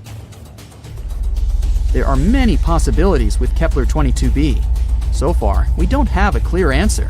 But let's hope that scientists will find it before we load the first people into shuttles and send them to conquer Kepler-22b. That would be awkward if it turns out to be a gas planet, or something like that. Now imagine something so powerful that it could rip the atoms of your body apart in a fraction of a second. Ow! This something is soundlessly dashing through space, not extinct, not alive, stuck in between. If this terrifying monster were moving towards Earth, we'd be doomed. So, is it? Astronomers have found a fast and powerful space object zooming through our home Milky Way galaxy at over 110,000 miles per hour. As faster than any rocket we've ever made. This bizarre space object got its name of a zombie star, all because it's the leftover part of a star that passed away a long time ago, but is still moving. This zombie star is a kind of an object called a magnetar, a super small, super heavy ball about the size of a city but heavier than the Sun. That makes it one of the densest objects in space. Only black holes are denser. Hey, let's not forget about me, huh? Magnetars also have an incredibly strong magnetic field. The one our zombie guy has is 100 trillion times stronger than Earth's. That's so strong that if the magnetar came close to Earth, it could wipe out every credit card on the planet just from its magnetism, and we couldn't shop anymore. Plus, if a person got too close to a magnetar, like 600 miles or so, it could pull their very atoms apart. And they couldn't shop anymore. Luckily, this magnetar is very far away and not coming near us. When it was first discovered, it was about 15,000 light-years away from Earth. That's a huge distance, so you don't get to worry about your atoms being disconnected yet. Astronomers first spotted the zombie magnetar in 2008. And since only about 30 magnetars are known in our galaxy, it was a lucky and rare find. Scientists use space telescopes like Hubble and Gaia to watch it over time. That's how they discovered it was moving much faster than they thought. Now, astronomers are trying to figure out how this zombie star got such a big kick. At first, they thought that, like most magnetars, this one was born when a giant star exploded in a supernova and the leftover core became a super-dense neutron star.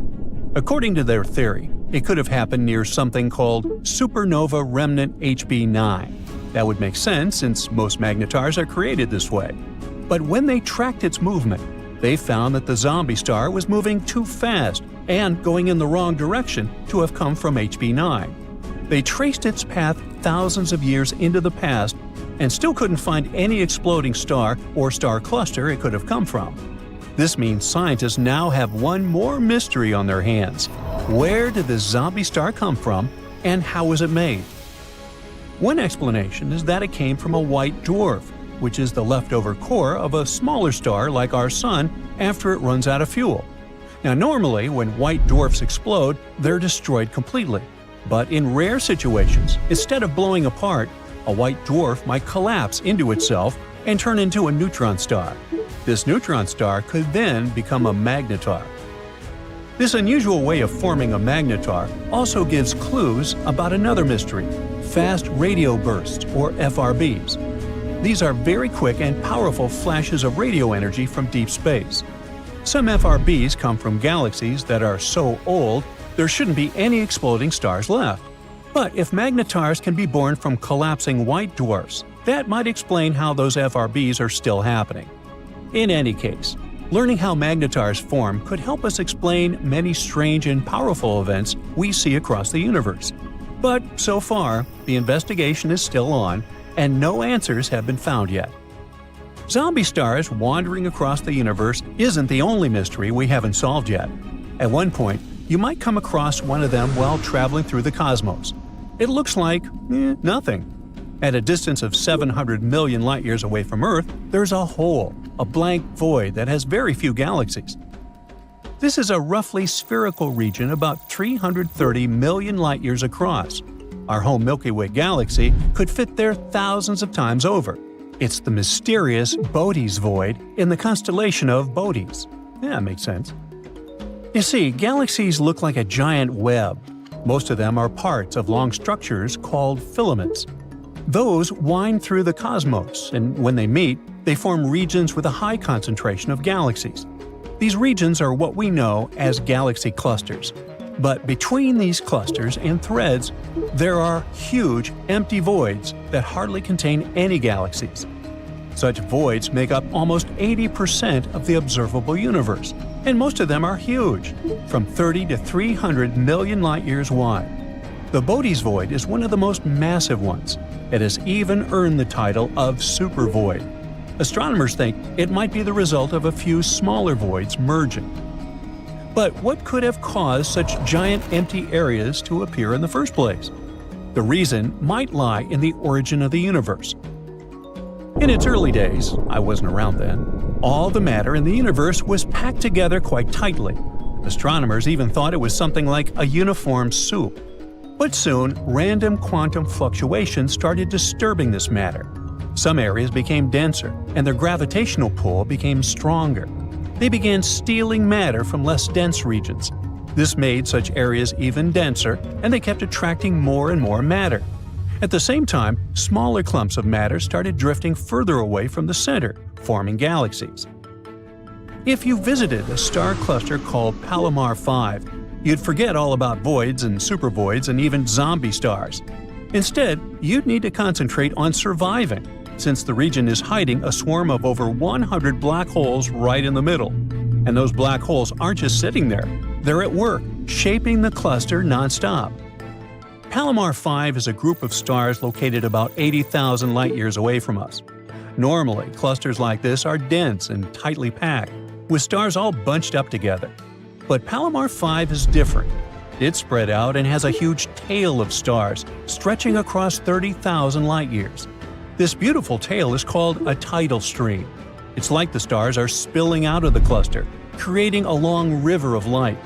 Tidal streams like this are rare and hard to study. Globular clusters like this one are super old. Some are almost as old as the universe itself.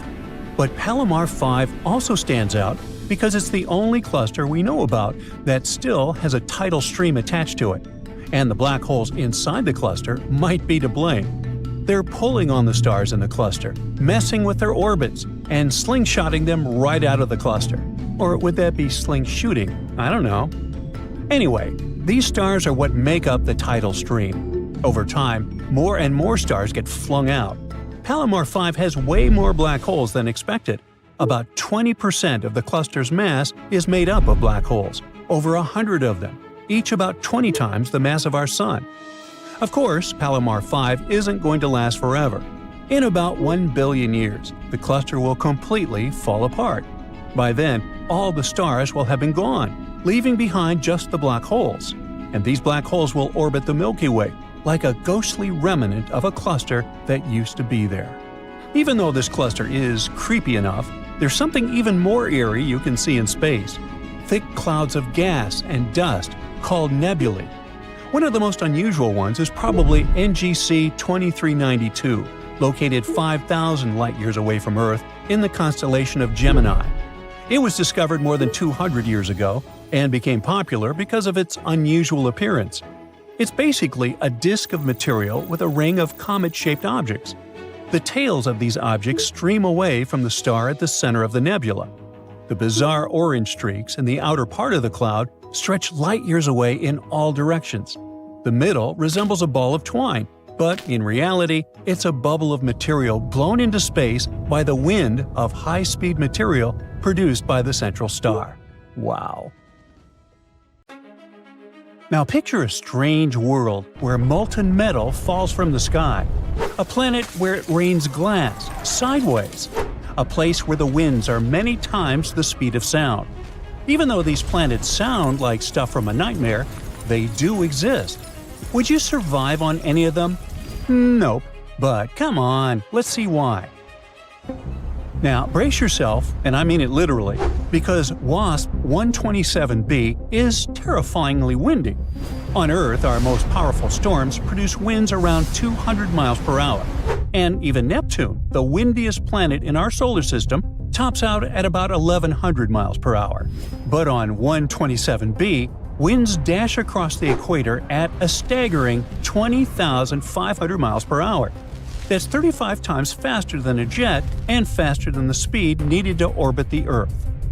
127b orbits a star similar to our Sun, but it's super close to its parent star, only 4.3 million miles away. That's why it takes just 4.2 days to make a full orbit. The heat there is insane. Cloud tops reach 1800 degrees Fahrenheit, which is enough to melt almost, anything. And 127b is supermassive. Well, kind of. It's a gas giant with a diameter 1.3 times that of Jupiter, but only 1/6 of Jupiter's mass, which makes it a giant, hot, puffy balloon floating in space. The planet's atmosphere is so expanded that it's basically a boiling, raging storm globe, completely unlivable. If you somehow ended up on 127b, survival would be, impossible. The winds would toss you around, the extreme heat would cook you, and the planet itself would offer no solid ground to stand on. You wouldn't be able to breathe, move, or survive even for a second in these extreme conditions. But shockingly, that's not the worst planet you could land on. Imagine a world where it literally rains iron. This is WASP 76b, a planet so close to its star that the day side scorches at over 4,300 degrees Fahrenheit, hot enough to vaporize metals into gas. The night side is cooler, but still a blistering 2,500 degrees. Such a temperature makes those metals condense into clouds and rain down, like molten malted milk balls falling from the sky. The planet orbits its star every 43 hours, and it's tidally locked, which means that one of its sides always faces the star. The winds on the planet are absolutely insane, blowing up to 11,200 miles per hour. They zoom across the planet, fueled by the extreme temperature difference between day and night. And 76b is huge. It's a gas giant twice the size of Jupiter, is practically sitting on the edge of its star's outer atmosphere. Scientists say we don't fully understand the physics here. Eventually, this planet could spiral into its star, or radiation could strip away its atmosphere, leaving only a scorching rocky core. Now, a human on 76b wouldn't last a fraction of a second. The day side would instantly vaporize you, just like the night side. And don't forget about the winds. You'd be ripped apart before you even touch the ground. And iron rain would slam down around you like fiery pellets. Sounds like a place to avoid. Now, if you're looking for long-term real estate investments, avoid WASP 12b. This planet is over 1,300 light-years away in the Auriga constellation. It orbits its sun-like star extremely closely, completing one orbit in just over one Earth day, about 26 hours. The planet's surface temperature reaches nearly 4,600 degrees Fahrenheit. It is 40% more massive than Jupiter, but powerful tidal forces stretch it into a football shape. But the main problem is that the atmosphere of this planet has expanded to nearly 3 times Jupiter's radius and is being pulled onto the star. And that means the planet is slowly being destroyed. Astronomers think that in about 3 to 10 million years, the planet could be gone for good. They found a huge cloud of stuff flying off the planet, including chemicals never seen on other planets before. No one would survive on 12b. The surface temperature is hotter than molten lava or any furnace on Earth. Any protective suit would fail instantly. The atmosphere is being ripped away by the planet's star, so there's no breathable air, just superheated hydrogen and helium streaming away into space. Plus, the gravity is extreme, so moving there would be, impossible. In any case, you would be vaporized almost instantly before trying to take a step. But however bad this planet sounds, the next world on our list beats it, because it rains glass on this planet. HD 189733b, I'll just nickname it Bubba, is a truly terrifying place, just 64.5 light-years from Earth. It's a gas giant, slightly bigger than Jupiter, and about 11% wider. But don't let that fool you. This world is a nightmare. Winds roar across the planet at up to 5,400 miles per hour, which is about 7 times the speed of sound. Temperatures soar between 1,600 and 2,200 degrees Fahrenheit, hot enough to melt metal. The planet also spins incredibly fast, completing one orbit in just 2.2 days. It races around its star at roughly 341,000 miles per hour. Its cobalt blue color comes not from water, but from a scorching, hazy atmosphere filled with silicate clouds. These clouds can condense into glass, and the planet's hurricane-force winds likely fling it sideways, making the rain fatal. Bubba is a hot Jupiter, a huge gaseous planet racing in a tight orbit around its star. It's also one of the most extreme, hostile worlds astronomers have ever found. If you somehow ended up in this world, survival would be out of the question. The heat alone is lethal. Insane winds would slam you around. An umbrella wouldn't save you from glass raining sideways, which would shred you in seconds. In short, you wouldn't last a heartbeat in this inhospitable world. But there's a planet that makes almost every other world look tame. It's Gliese 436b. It's small for an exoplanet, roughly the size and mass of Neptune, but don't let that fool you. Its proximity to its star turns it into one of the most extreme planets we know. 436b orbits a red dwarf star just 2.5 million miles away. To put that into perspective, Mercury, the closest planet to our Sun, is nearly 36 million miles out. This means that 436b races around its star every 2 days and 15.5 hours. That's lightning fast. A year there is shorter than a long weekend on Earth. The surface temperature is a balming 820 degrees Fahrenheit, which doesn't sound too bad in comparison. But there's the twist. The planet is covered with ice. Now, that's not ordinary ice, though. This is Ice 7, a dense, crystalline form of water created under unimaginable pressure. Imagine water so tightly packed that instead of melting under extreme heat, it remains solid. Scientists call it burning ice, and it's a form of ice that Earth laboratories can only replicate under controlled conditions. The atmosphere of the planet is just as bizarre. The planet is mostly hydrogen, like a gas giant, but it contains 7,000 times less methane than expected. Instead, astronomers find a surprising amount of carbon monoxide, which shouldn't survive in such heat. To make it even stranger, 436b is losing its atmosphere. The planet is wrapped in a huge cloud of hydrogen, probably pushed out by the strong gravity from being so close to its star. This cloud is 50 times bigger than the star itself. Unlike a comet's tail, it doesn't get blown away. It follows the planet. Astronomers think that 436b has already lost up to 10% of its atmosphere. Now, if a human, like you, somehow landed on Gliese 436b, survival would be impossible from the first second. The surface temperature is hot enough to vaporize skin and incinerate anything exposed. The gravity is crushing because the planet is dense and packed tightly with matter, which would make a person feel like trying to lift a car with every step. Even worse, can it get worse? Yes. The atmosphere is mostly hydrogen with high levels of carbon monoxide. Breathing would be instantly toxic, and a single inhale would shut down your lungs.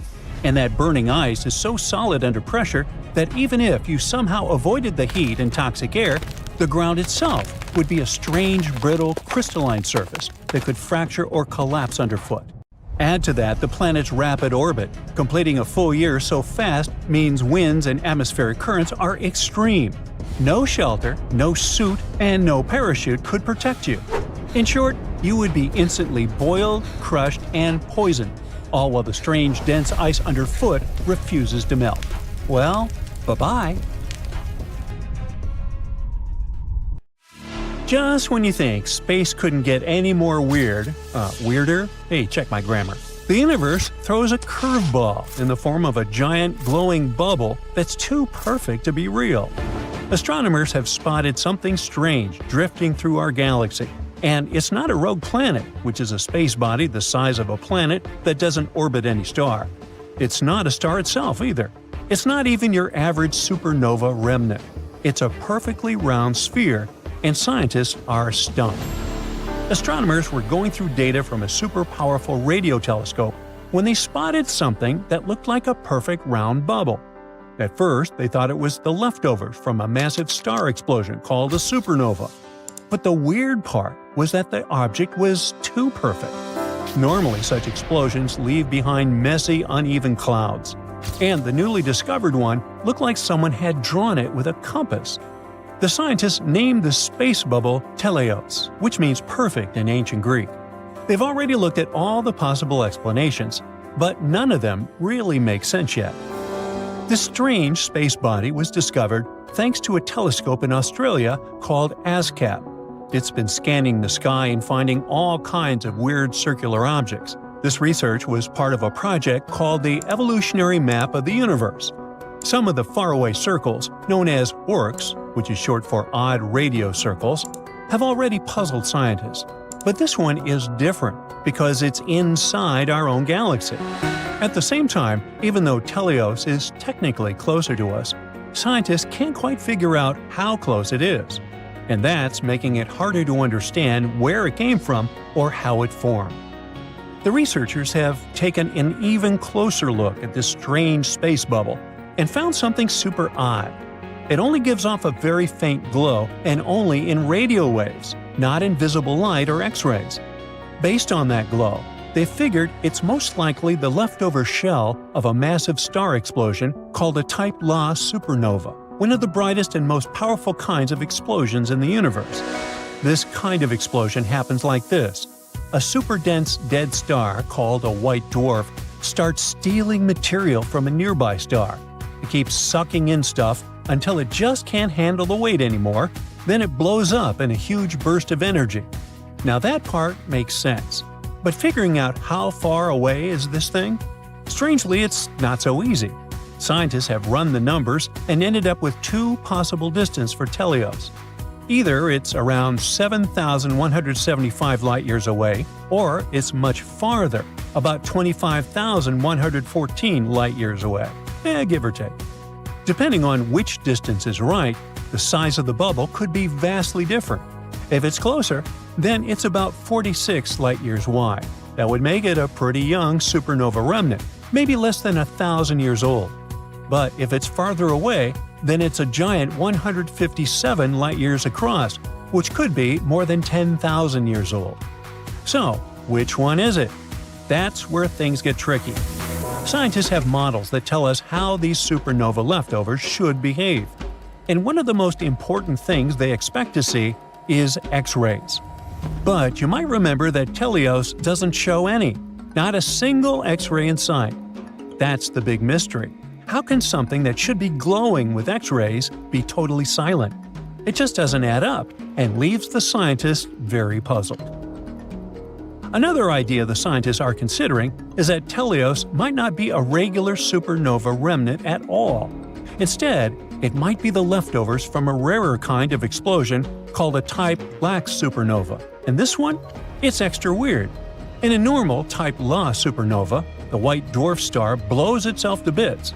But in a Type Lax supernova, it doesn't get totally destroyed. It kind of survives, turning into a zombie star. It's damaged, but it's still around. This would actually explain a lot about how Teleos looks and glows. But in this case, it would have to be much closer to us, only about 3,262 light-years away. That would also make it a lot smaller, about 11 light-years wide. The coolest thing here is that there's actually a star at that distance that could be the zombie star that caused all this. But, and it's a big but, like I have, when scientists use other ways to try and measure how far away Teleos is, none of them agree that it could be this close. So, sadly, this theory hits a bit of a wall. Then there's another strange thing. Teleos' nearly perfect spherical shape. That's not normal. Usually supernova explosions are kind of messy and uneven. The blast might push into clouds of space dust or gas, or parts of the explosion might move faster than others. Eventually, the shell that forms gets all lumpy or starts to break apart. But in this case, the object is almost perfectly round, like a balloon, and that's super rare. The only way something could stay this neat and round is if it exploded in a very empty part of space and expanded smoothly in all directions. That's actually not impossible, just really, really rare. Now, considering its unique, probably unnatural shape, could Teleos be an artificial object? Could it be a Dyson sphere? That's a hypothetical megastructure that could completely surround a star and harvest all of its energy. At first, this idea was supposed to explain how we might detect intelligent extraterrestrial life by spotting the energy they use rather than waiting for them to send us a message. You see, here on Earth, we only receive a tiny bit of the sun's energy. Meanwhile, a whopping 386 billion megawatts are shooting out into space in all directions. Not to waste such a giant amount of energy, a civilization could build a Dyson sphere, or more realistically, a Dyson swarm, loads of solar panels orbiting the star. It would help them capture every bit of that power to run their planet, technology, AI systems, and maybe even space travel across galaxies. To understand just how advanced a Dyson sphere-building species would have to be, scientists use the Kardashev scale. It ranks civilizations by how much energy they can use. Type 1 can use all the energy available on their home planet. Spoiler, we're not even there yet. Type 2 can harness all the energy from their star. That's the Dyson sphere level. Type 3 can use energy from an entire galaxy. Think Dyson spheres around every star and even extracting energy from black holes. Right now, Earth's civilization ranks about type 0.7449, give or take. That means that we haven't even maxed out the energy available to us on Earth, including fossil fuels, renewables, and nuclear power. We're still taking baby steps on this cosmic scale. Anyway, the problem with the theory that our perfectly shaped object could be a Dyson sphere is that this example of super advanced technology would give off heat. In other words, there would be thermal infrared radiation, and the object would be unusually bright in the infrared. This could be a sign that something artificial is absorbing the star's energy and re-emitting it as heat. But the scientists have found no heat signatures or anything like that when observing Teleos. So, do we have the final answer? Not yet. The scientists have looked at all the existing clues, how bright the thing is, how big it looks, and how far it might be, and none of the possibilities are totally perfect. Each idea has a problem, especially the fact that we're not observing any X-rays, which should be there according to the usual rules. They still think that regular type LA supernova idea is the best bet for now, but they're not 100% sure. There's just not enough proof to say for certain. So, the mystery continues. The team says we'll need more powerful and detailed observations to really figure out what happened here. But in any case, if something like Teleos can exist, what else is out there, waiting to challenge everything we know about the universe? In a star system far, far away, to be more precise, 2,600 light-years away, there's an exoplanet called Kepler 1658b. It's a gas giant that resembles our Jupiter. But what differentiates it from Jupiter is that this poor planet is doomed. It's spiraling toward its parent star, which will eventually end in a fiery collision. But the most interesting thing? Astronomers would have remained totally ignorant of this fact if not for a tiny clue. It was a really minuscule change in the planet's orbit. It wouldn't have been noticed if astronomers hadn't compared more than a decade of data received by different telescopes. More precisely, scientists have been watching the exo-Jupiter pass between our planet and its parent star once every 2 weeks for the last 13 years. And they've noticed that the orbit of the planet is getting smaller and smaller. Every year, Kepler 1658b needs 131 milliseconds less to complete a lap around its star. If this tendency continues, the planet is bound to collide with its star in 2.5 million years. Even before this discovery, computer models predicted that some planets could meet their end by crashing into their stars. But this is the first time when astronomers have some real proof of such an outcome by measuring almost imperceptible changes in a planet's orbit. They now know for sure what happens when a planet is going to crash into its star, even though we probably won't be around to witness it. But let me tell you a bit more about the doomed planet. It was discovered by NASA's now retired Kepler Space Telescope. It was launched in 2009, and its mission was to find planets orbiting other stars, aka exoplanets. And the very first exoplanet the telescope spotted was the very gas giant we've been talking about. But it took astronomers about a decade to confirm that this space object was indeed an exoplanet. This world is like a denser version of Jupiter. I mean, take 6 Jupiters worth of material, roll it into a ball about 1.1 times as wide, and voila! The planet is tidally locked to its parent star, which means that it makes one complete turn every time it finishes a lap around the star.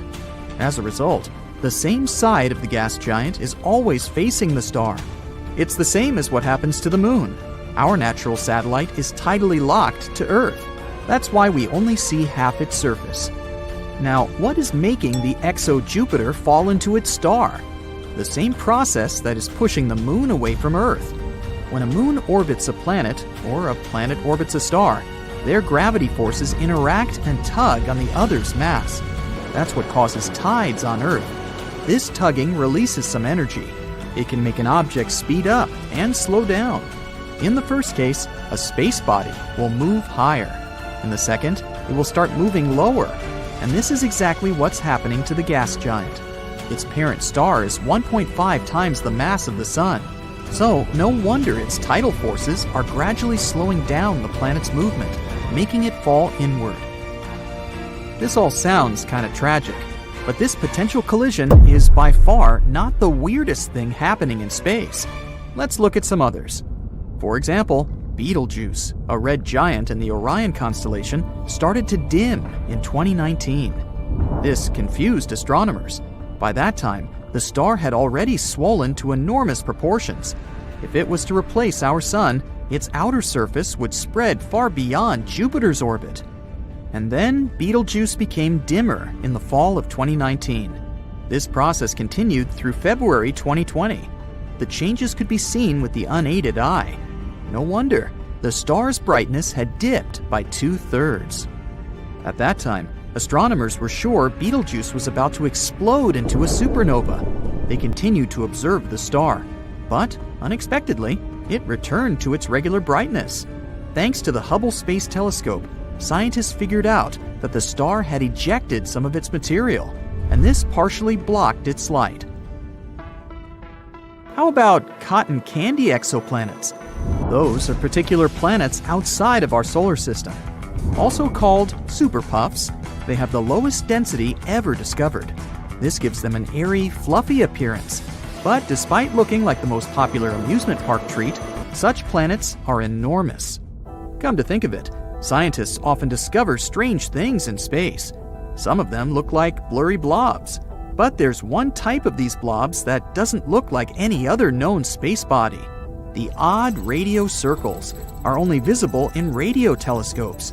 They might be the remains of supernovae, but some astronomers go as far as to claim that they might be the throats of wormholes. Those are hypothetical tunnels between two very distant points in space. The Juno mission noticed something weird in the upper atmosphere of Jupiter. The unusual phenomenon was blue sprites and elves twirling above the planet's surface. These are two kinds of bright flashes of light that appear for short periods of time, mere milliseconds. They extend up and down toward the surface of the planet.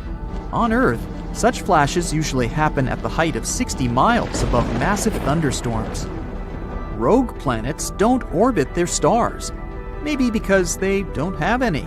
These free-floating space bodies travel across the universe and can end up literally anywhere. They're also pretty hard to find. Rogue planets produce only weak emissions, but not so long ago, astronomers spotted the smallest rogue planet in the Milky Way. It's smaller than Earth, but a bit bigger than Mars.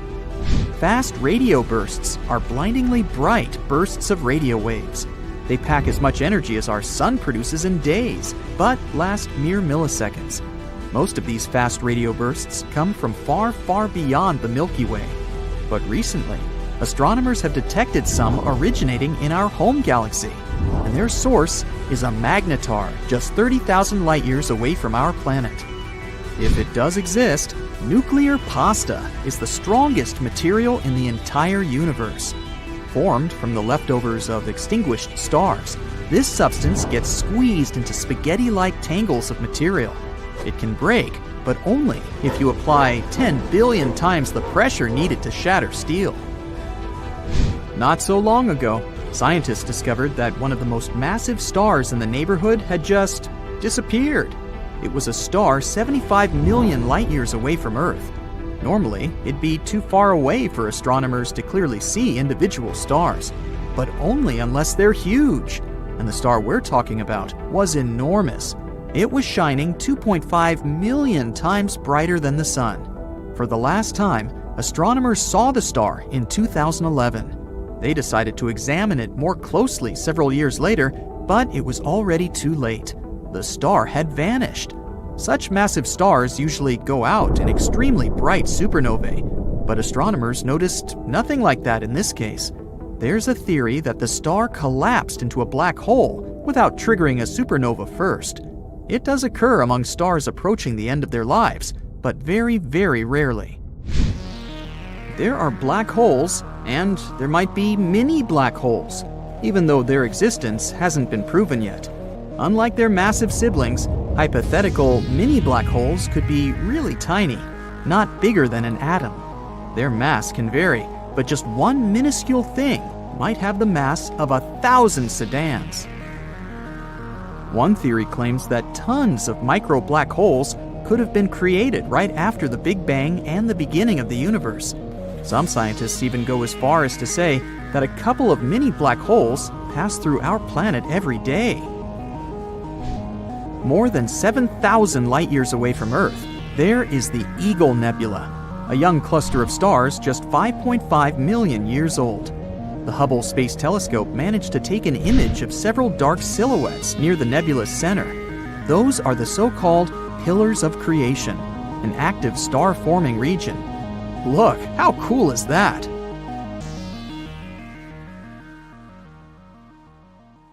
Look at this giant donut-shaped region far away from Earth, beyond the orbit of Neptune. We're talking about a distance of more than 2.5 billion miles. It's the Kuiper Belt, and something eerie and bizarre is happening there. Dwarf planets and other small objects dwelling there refuse to cluster together. Instead, they follow particular orbits, which is weird. The reason might be a large, mysterious planet hiding beyond Pluto. Its gravity might be messing up the orbits of those Kuiper space bodies. Hear me out. Our solar system is made up of the sun and everything that goes around it because of the star's strong gravity. This includes the 8 main planets: Mercury, Venus, Earth, Mars, Jupiter, Saturn, Uranus, and Neptune. There are also smaller things like moons, asteroids, and Pluto. For a long time, people thought Pluto was the 9th planet, but when it was reclassified as a dwarf planet, scientists started looking for a new Planet X. Did they have a thing about odd numbers or what? And guess what? Some really think there might be a big, icy planet hiding far, far away beyond Neptune. This mystery planet is often called Planet 9. Now, Planet 9 hasn't been seen yet, but scientists think it might be out there because of some tiny, faraway space rocks called etnos that move following bizarre, confusing paths. These paths seem to be grouped together and tilted in a way that doesn't happen by chance. This could mean there's a hidden planet pulling them into place with its gravity. If Planet 9 is real, it might be 5 to 10 times heavier than Earth. It would also be super far away, hundreds of times farther from the Sun than Earth is. Over the years, scientists have guessed different distances for its orbit, and the newest guess in 2025 says it could be about 290 times farther from the Sun than Earth. There are some cool ideas about where Planet 9 came from. It might have started as a big planet that Jupiter once kicked out of the inner solar system, or it might have come from another star or even wandered around space on its own before getting caught by the Sun's gravity. Even though scientists have looked really hard using powerful telescopes, no one has actually seen Planet 9 yet, and so far, its existence is still just a theory. But recently, a group of researchers tried something clever. They used data from 2 special space surveys called ERAS and ACARI. These two looked at the sky in invisible light, far infrared, about 23 years apart, which is helpful because Planet 9 is supposed to move very slowly. The team focused on a special list from Akari, which is better at finding faint, moving things in space. They guessed how bright Planet 9 might be and how fast it might move based on how big, far away, and cold it could be. Then they looked for matching blips in the sky that were seen by both Eros and Akari, but not in the exact same spot. That's because a real planet would have moved a little over 23 years, and they indeed found 13 possible matches that could be Planet 9. Their estimations were based on how far away the object seemed to be, 500 to 700 times farther from the Sun than Earth, and how heavy it might be, which is 7 to 17 times Earth's mass. After looking very carefully at all the images, they narrowed it down to one really good candidate. The two detections weren't in the same spot in both surveys, and the way they appeared in the Akari map matched what you'd expect from a slow-moving object. It showed up on one date and wasn't there 6 months earlier, but of course, there was a catch. Apparently, the old data isn't good enough to figure out the exact path of the potential planet. So, the team wants to do new follow-up observations using a special camera called DCAM, which is really good at spotting faint, moving objects. That way, they can find out if this candidate is really Planet 9. Additionally, it can help us learn more about how our solar system works and how it formed. If Planet 9 is ever discovered, it would totally change the way we understand our solar system. It could explain why some far-out space rocks in the Kuiper Belt tilt weirdly. The thing is, most planets go around the Sun in a flat-ish circle, but those faraway objects are tilted about 20 degrees. Planet 9 might be the reason why.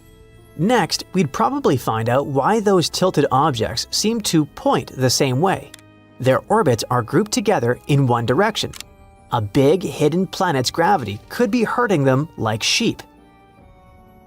There are also some strange tilted objects super far away. They don't make sense unless something big, like Planet 9, is tugging on them.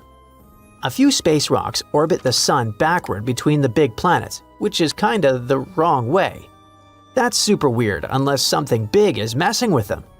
Some far-out Kuiper Belt objects keep crossing Neptune's path and haven't been flung away.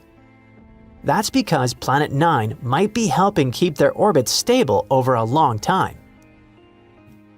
Another cool thing is that if Planet 9 existed, it would be a super-Earth, a kind of planet we see a lot around other stars, but we don't have in our solar system yet. So finding one here would make our solar system more like the others out there.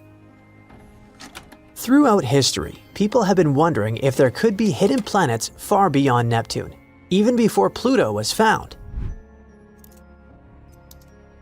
Back in 1880, a guy named George Forbes guessed there might be two unknown planets way out there, one about 100 times farther from the Sun than Earth, and the other about 300 times farther.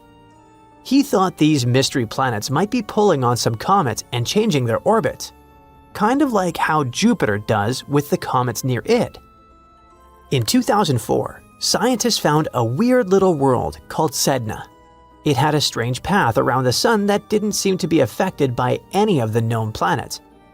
Its closest point to the Sun, called perihelion, is way too far for Neptune to be the reason. This made some scientists wonder if Sedna got pushed into its path by a hidden planet, maybe even something as big as Earth or bigger. Others thought maybe it was a star that flew by a long time ago, or another star that formed near ours. Then, in 2014, another odd object was discovered. It had a very similar orbit to Sedna, which made people even more suspicious that there could be something big out there messing with their paths. This kicked off a new round of the Planet X or Planet 9 hunt. At a meeting in 2012, a scientist named Rodney Gomez said that maybe there was a big, hidden planet around 1,500 times farther from the Sun than Earth. He thought it could explain the orbits of other odd objects, like some far-out comets and centaurs, small bodies that wander among the giant planets. At that time, those who supported the Planet 9 theory believed that if it existed, it would move around the Sun in a huge, stretched-out circle called an elliptical orbit. It would be about 400 to 800 times farther from the Sun than Earth is, about 13 to 26 times farther than Neptune.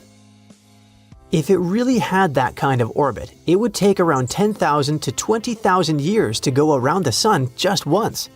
Plus, if it indeed orbited the Sun, it wouldn't follow the same flat path as the other planets. Its path would be tilted by about 15 degrees to 25 degrees. The farthest point in its orbit, called aphelion, would be in the direction of the Taurus constellation. As for the closest point, it would point towards Serpens, Ophiuchus, or Libra. As for the composition of Planet 9, it would probably be a lot like Uranus or Neptune. It would have a thick atmosphere made of hydrogen and helium, and it would be super cold, negative 375 degrees Fahrenheit. Its core would be made of iron, and its middle layer would be full of rock and water ice. At the same time, if the planet was smaller and denser, then it might be more like Earth, with a rocky surface instead of a gassy one. According to a scientist named Mike Brown, if Planet 9 was real, a space probe would reach it in about 20 years if we used a powerful slingshot path around the Sun.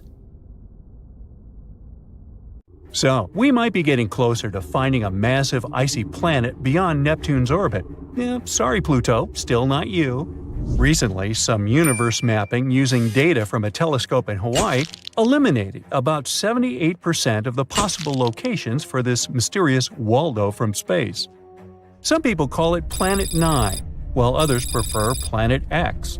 Either way, it's been causing controversy since its existence was first proposed, and that is mainly because no study so far can answer the big question: does it really exist? If discovered, Planet 9 would rank as the 5th largest planet in our solar system, with a mass 10 times that of Earth. It's also theorized to be gaseous, like Uranus. The initial study on Planet 9, dating back to 2016, suggests that this colossal new planet orbits the Sun 29 times farther out than Neptune, which sits at about 2.8 billion miles. As a result, the Planet 9 would take between 10,000 and 20,000 years to complete a single orbit around the Sun. If confirmed, this yet-to-be-understood world would dominate a region larger than any other known planet in our cosmic neighborhood. These are all intriguing hypotheses, but without a single piece of evidence or observation to back them up. Before dismissing this as a wild guess, it is important to note that these researchers relied on complex mathematical modeling and computer simulations to speculate about the planet's characteristics, because that's what they do. The hypothetical presence of this planet would explain various mysterious features located beyond Neptune. We are specifically talking about the Kuiper Belt, a huge donut-shaped region filled with icy debris left over from the formation of the solar system, including comets and dwarf planets like Pluto. What happens is that the 6 farthest objects in the Kuiper Belt exhibit elliptical orbits that are all oriented in a similar direction within physical space and tilted approximately 30 degrees downward relative to the orbital plane of our 8 known planets. What's strange here is that, despite their distinct orbital velocities around the solar system, they maintain this alignment. The likelihood of such alignment occurring randomly is extremely low, around 0.007%. So, here comes Planet 9, a hypothetical massive celestial body that offers a plausible explanation for this strange phenomenon, potentially exerting gravitational influence to shape these orbits. The initial theory didn't hold up for long, facing accusations of observational bias and calculation errors. Then, in 2017, another study popped up, sparking back the idea that maybe Planet 9 is out there after all. This time, Spanish astronomers tried a novel approach, focusing on observing extreme trans-Neptunian objects. These celestial bodies orbit the Sun in highly stretched elliptical paths, with average distances exceeding 13 billion miles. The research suggests that the distances between these objects' nodes and the Sun might provide clues to Planet 9's location.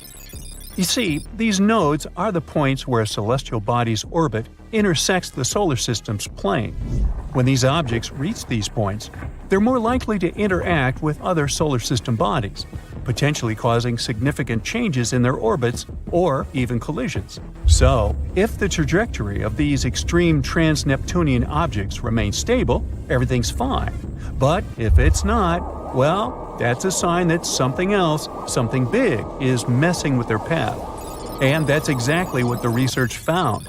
There is something unseen out there, throwing these objects off course. And that something could be a planet, chilling at a distance between 300 to 400 times farther from the Sun than Earth.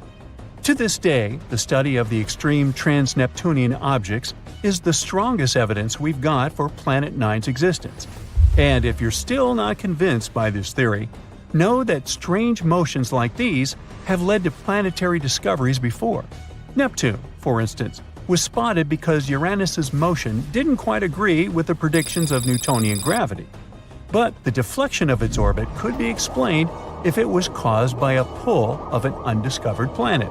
And just like that, we discovered Neptune.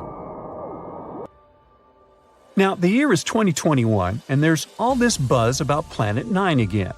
After correcting some old guesses, studies are now leaning towards the idea that this mystery world follows an epic loop around the Sun every 7,000 years. That is massive news, because it means this planet might be closer than we ever thought, making it easier for our telescopes to spot it. The paper also suggests there is a whopping 99% chance that the funky orbits of these distant objects are all because of this unseen planet, not just some cosmic coincidence. Now, the odds of this whole situation being a fluke are down to a 1 in 250 chance, which is much better than the 1 in 10,000 chance back in 2016.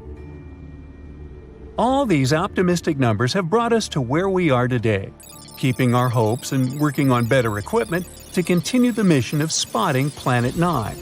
As mentioned earlier, researchers in Hawaii created some kind of treasure map utilizing the Panoramic Survey Telescope and Rapid Response System to eliminate 78% of its locations.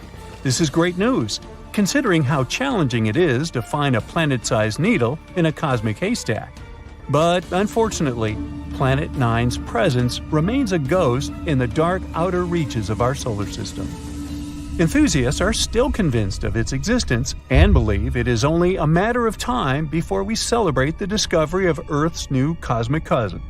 They're putting their hopes on the Vera C. Rubin Observatory, which is currently under construction in Chile and is scheduled to begin science operations in late 2025. Over the course of 10 years, this observatory will scan the entire southern hemisphere sky every few nights with a 27-foot, fast-moving telescope equipped with the largest digital camera in the world.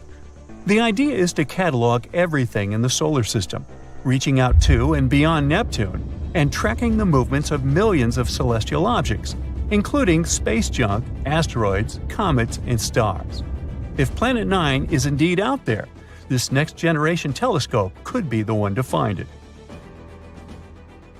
The existence of this mysterious planet is far from being universally accepted in the scientific community. That is simply because Planet 9 isn't the only explanation for the strange phenomenon occurring beyond Neptune. One theory suggests that a group of distant objects, such as dwarf planets, comets, and moons, might be collectively influencing the orbits of the extreme trans-Neptunian objects. Others believe that a black hole is behind all this. These compressed masses are some of the densest objects in the universe, potentially capable of affecting the orbits of other masses, like how this supposed ghost Planet 9 is believed to be doing. Another bold perspective suggests that our current understanding of the laws of gravity is flawed, actually incomplete.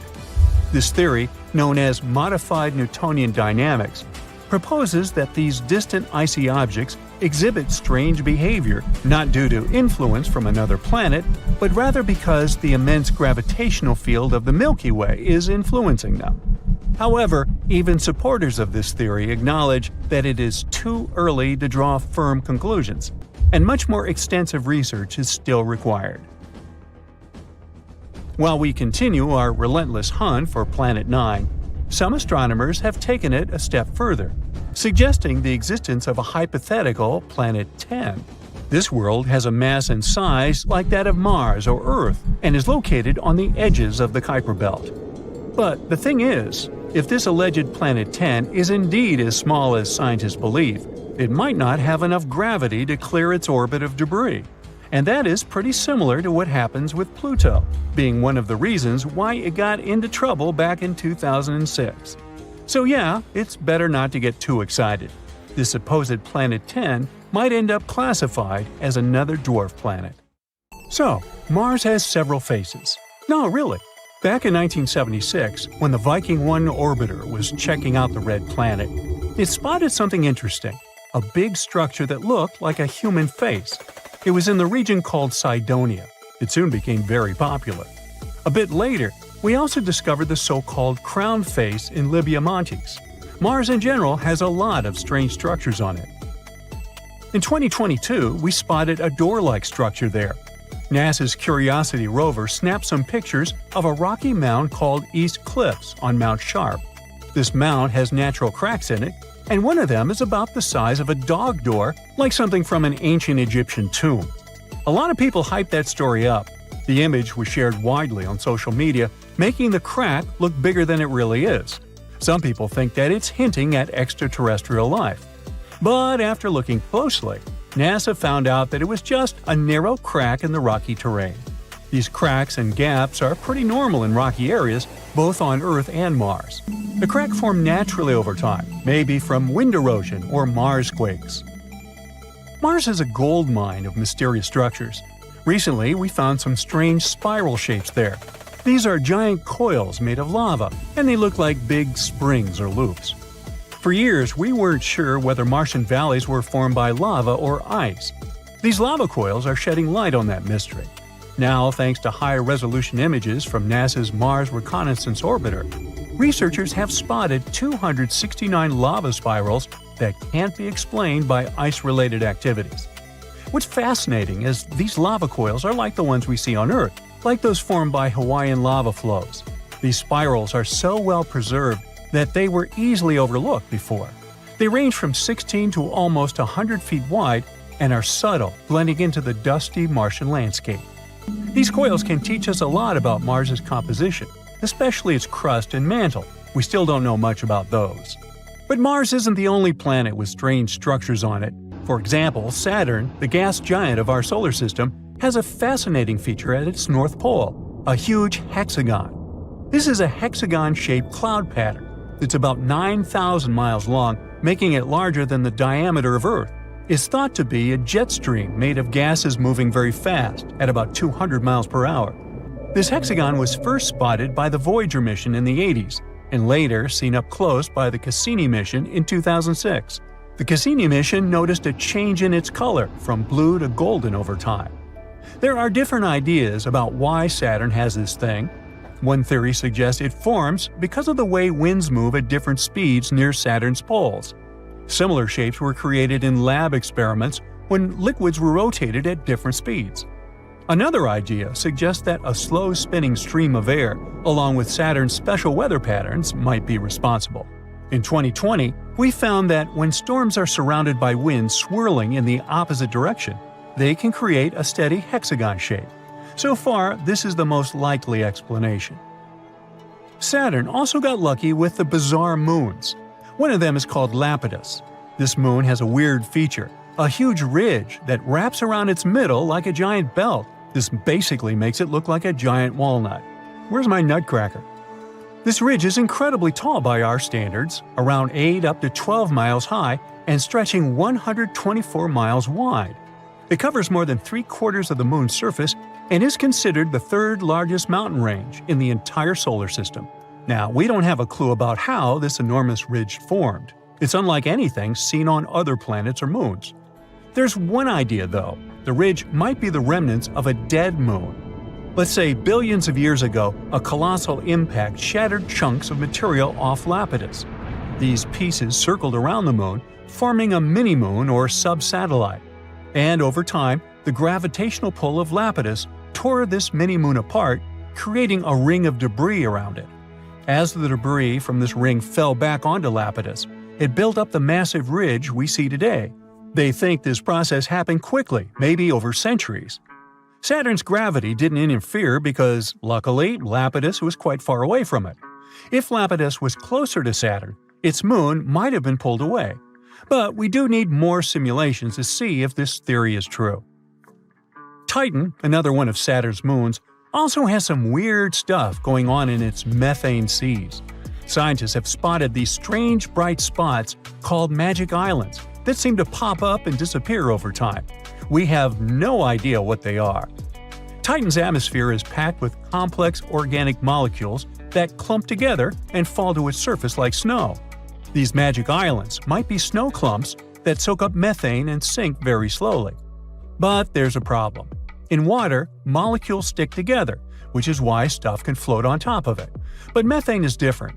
It likes to grab onto other molecules, so it makes any solid thing sink immediately. Yet, these magic islands don't sink. There's a theory that these islands might be like sponges made of ice with lots of holes. When pieces of this holy ice come loose from the edge of the lake, they can float on Titan seas for a bit before going down under. There are also other ideas, like bubbles of nitrogen gas or waves caused by wind. We need more research to know for sure. Moons like to be weird. Just look at our own one. In 1971, we found a patch with missing soil on our moon, and it looks like a blue lake. They call this mysterious spot Ina. We first spotted it during the Apollo 15 mission in 1971. Later, the Apollo 17 mission took clearer pictures of it. This spot, shaped like a bluish D letter, is one of the weirdest things on the moon. The color comes from special rocks rich in titanium called basalts. These rocks cover Ina's floor and make it look blue. There are also bluish areas near the edges of the mounds inside Ina.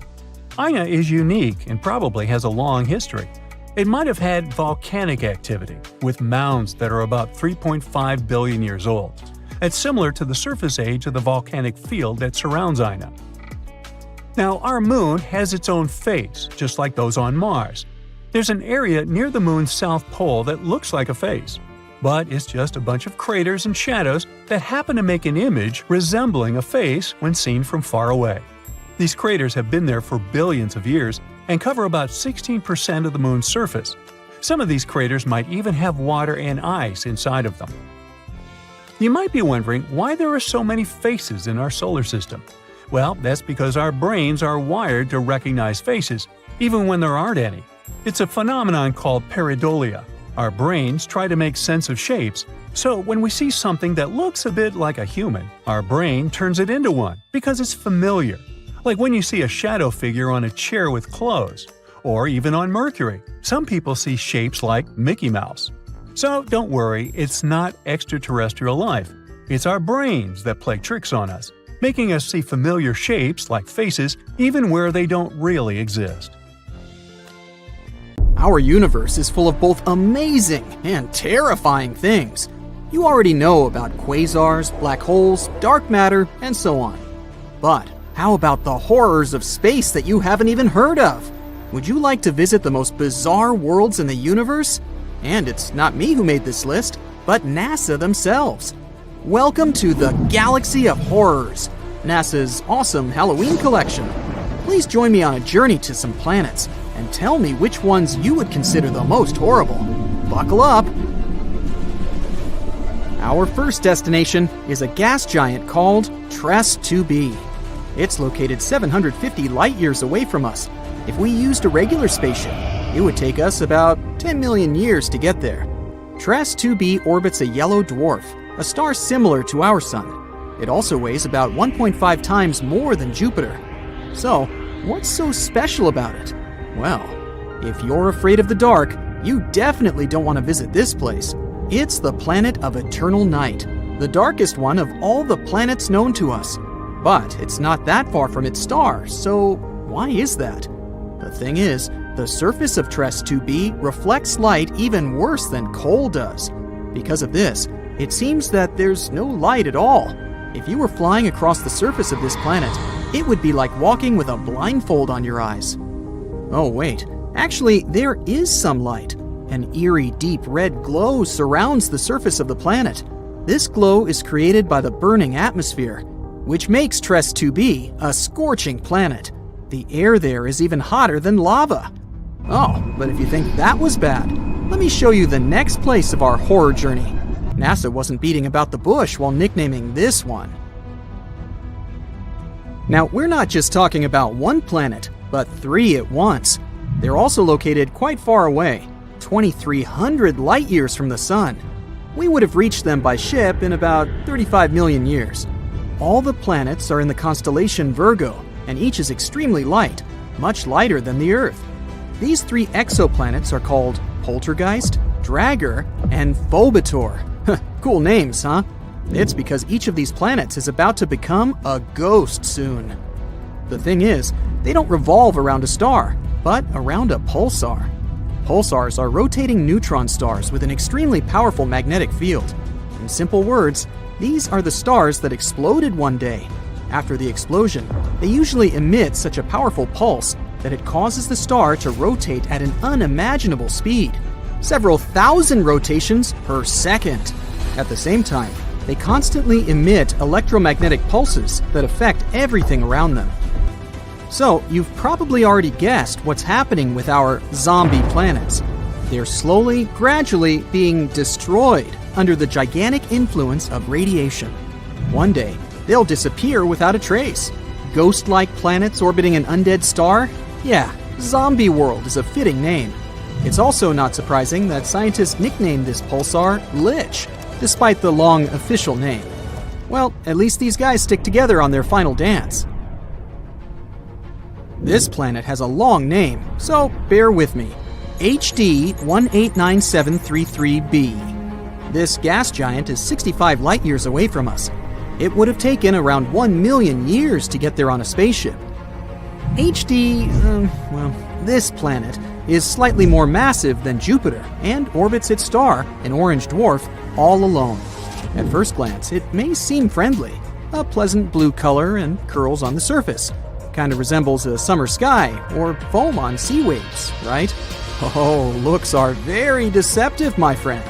This planet has a pleasant cobalt blue color due to the hazy blowtorched atmosphere. This atmosphere contains silicates that condense when heated. In other words, the clouds on this planet have rain made of glass. Yes, it rains hot glass shards here. Oh, and if that's not enough, there's a raging wind on the surface, which is moving at a speed of 5,400 miles per hour. Just to compare, the fastest wind on Earth had a speed of 254 miles per hour, about 20 times weaker. And because of this, hundreds of thousands of glass shards rush horizontally across the planet's surface at breakneck speed. I really don't envy anyone who would want to try to land there. By the way, this isn't the only example of strange rains in our universe. For example, it rains molten iron on the planet Dimidium.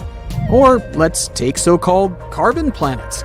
Their existence hasn't yet been proven, but if they do exist, there would be tons of black poisonous clouds, and it would rain pure gasoline and hot liquid asphalt. Oh, and also, raindrops would explode upon touching the surface. Nothing special. The next planet, though, is actually really strange. It didn't just revolve around its star, it lived inside the star. This cosmic miracle is called Koi 55b, or Kepler 70b. This planet is very far away from us, 4,000 light years. It would take about 70 million years on a spaceship. It's twice as light as Earth and fully rotates around its star in just a couple of hours. A long time ago, it was an ordinary Earth-like planet about the size of Jupiter. It was peacefully and calmly orbiting its red dwarf star, Koi 55. But everything changed about 700 million years ago. Perhaps you've heard that in a couple billion years, our sun will begin to expand into a huge star, absorbing everything in its path. Well, this is the fate of red dwarfs. Sooner or later, they increase, turning into incredibly hot blue giants. The same thing happened with Koi 55.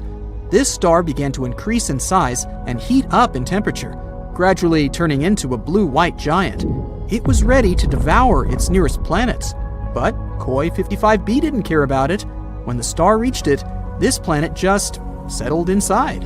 And moreover, after some time, it left its star, simply returning to the new orbit. How was that even possible? Life inside its star turned Koi 55b into a red-hot round stone. It's one of the hottest planets we've discovered so far. The temperature on it reaches 12,000 degrees Fahrenheit. It's hotter than the sun, which is, let me remind you, an actual star. And for some reason, it's still alive and lives as if nothing happened. Unfortunately, sooner or later, the planet will disappear anyway. It's slowly evaporating itself due to the incandescent atmosphere. But still, it somehow managed to survive the journey through the star, which isn't typical for regular planets, to put it mildly. I envy this willpower. However, not all planets are so lucky. Some are gradually being destroyed by their stars, and there is even an entire system among them. This last planet is a sad loner. It's located 870 light-years away from us. The journey by ship to it would take about 25 million years. This planet is about 1.5 times more massive than Jupiter. This is a very sad, dark planet. A doomed gas giant, which is very similar to hot Jupiter, orbits its star all alone. At the same time, it's located so close to its star that its orbital period takes just 1 day. Of course, because of this proximity, the star gradually absorbs WASP-12b. The scorching heat of the star is slowly destroying and devouring the planet's atmosphere. The planet has only around 10 million years left. But what's more interesting, because of this stretching, WASP-12b acquired the shape of an egg. It doesn't even resemble an actual planet anymore. It's also very hot. The surface temperature of the gas giant reaches 4,000 degrees Fahrenheit. Also, a spectrograph of cosmic origin, or COS for short, found that the planet exchanges matter with its star. They're located so close that they give each other part of their chemical elements. This is a common phenomenon in closely spaced binary star systems, but this is the first time scientists have seen this in a star-planet relationship. What a unique system. To be honest, if I was guaranteed complete security, I'd be excited to visit at least some of them. What about you? Please let me know in the comments. TRES-2b, or not to be, is a planet where night never ends. And it's not your regular night with stars shining in the beautiful skies. Here it's pitch dark and scorching hot. TRES-2b is a gas giant, roughly 1.5 times more massive than Jupiter, and its surface absorbs light better than charcoal. It might also have a faint dark red glow because of its burning air, which is as hot as fresh lava. Lovely. In the star system of 55 Cancri, there are 5 planets, 4 of which are gas giants similar to Jupiter and Saturn. But the 5th one, or rather the first because it's closest to the star, is different in a most horrible way. 55 Cancri e is so close to its sun that half the planet's surface is a literal ocean of molten lava. The other half is in eternal darkness because it never sees the sun. The planet is always turned to its star on one side, and between the scorching and the dark, there's the twilight zone, a thin strip of gloomy nothingness. That's a getaway spot. HD 189377b, oh, I'm not going to say that again, is the only exoplanet in the orbit of its star, and at first glance it looks quite pretty, blue and white swirls making up wondrous patterns on the surface.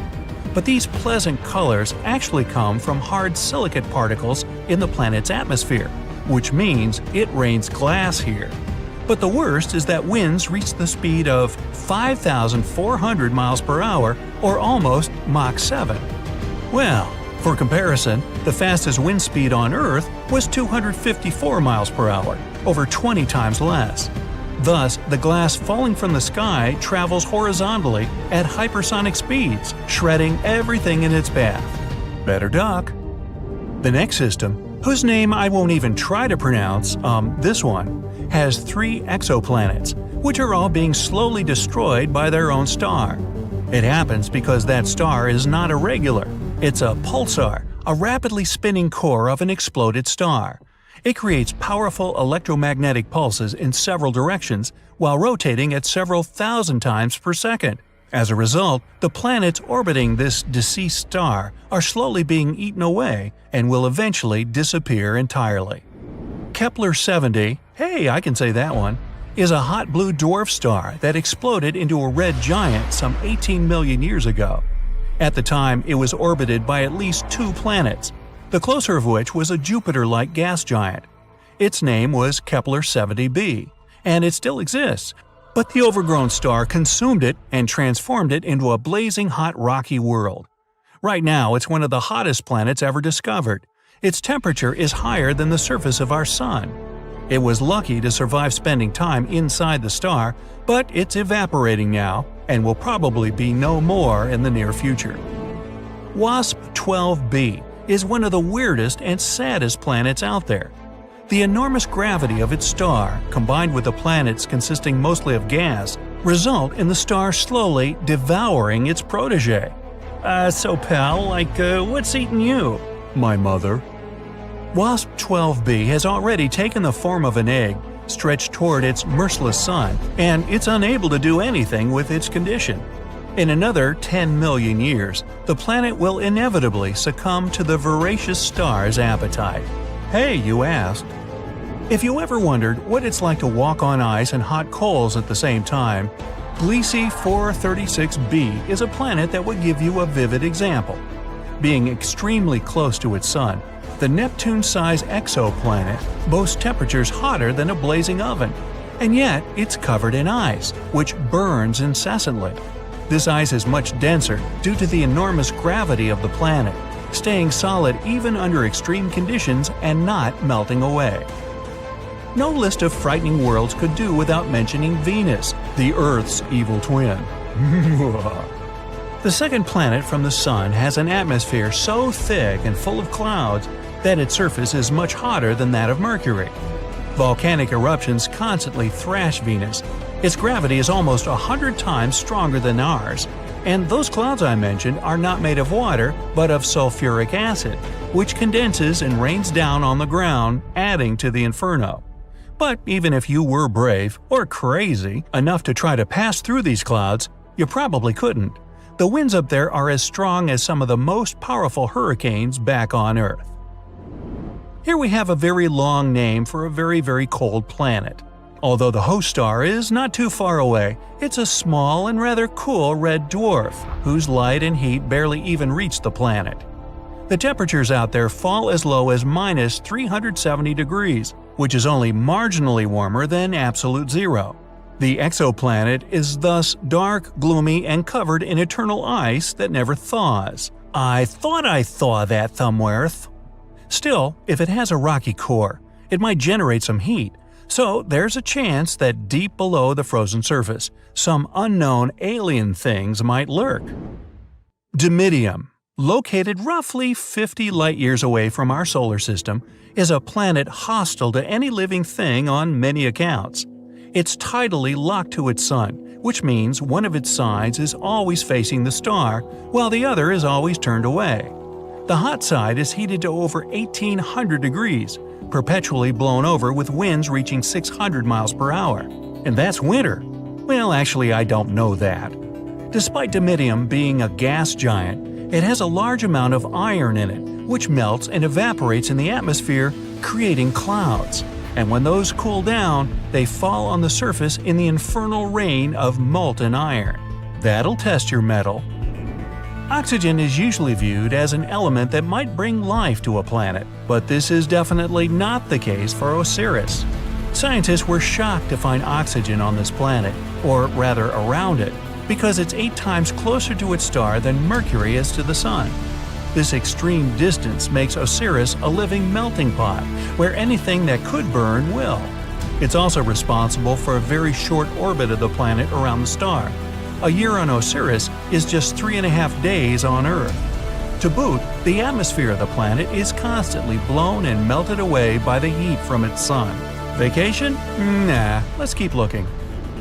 Karat Exo 3b is neither as hot nor as cold as some of the others on this list, but it's terrifying in its own more insidious way. It's a gas giant similar in size to Jupiter, yet 20 times denser. This makes this exoplanet's gravity weigh down on everything on its surface 50 times more than it would on Earth. Stepping on it would be your ultimate doom, because you'd be immediately crushed by the density of its atmosphere. Karat 7b is another oven-like world. Its day-to-day temperature is over 4,000 degrees. Combined with the rocky surface, it presents an infernal landscape. The rocks on the ground bubble and boil, evaporating in the atmosphere, where they cool down and eventually fall back on the surface in a brimstone rain. The saddest thing about Karat 7b is that it might have once been a gas giant whose atmosphere melted away from the heat, leaving only the scorched core. Dark, mysterious, cold space. Comets, asteroids, planets, stars, and something that's lurking over there, far beyond Pluto. Yup, this could be the 9th planet of our solar system, the one people have been wondering about for centuries. IRAS, which stands for the Infrared Astronomical Satellite, collected interesting data back in 1983. It could be proof that Planet 9 is hiding there. No one knows if it really exists, but this discovery helped to build a model to understand this potential planet better. And in 2016, scientists found out that some small space objects in the Kuiper Belt were orbiting a bit oddly. The Kuiper Belt is the outer area of our solar system. It's a ring in the shape of a donut, filled with leftovers from the times when our solar system was forming. You can find this donut beyond Neptune.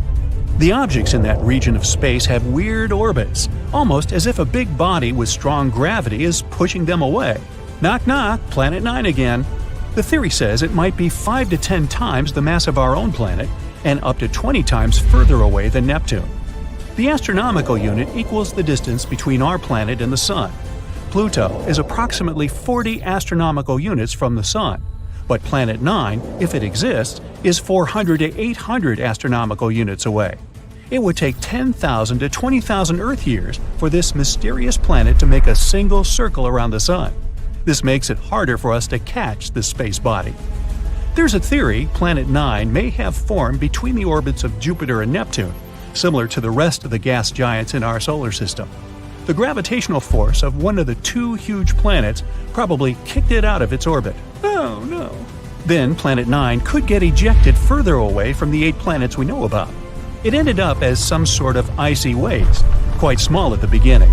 But as time went by, Planet 9 has cleared its orbit of frozen pieces of rock and dust and finally formed into a real planet.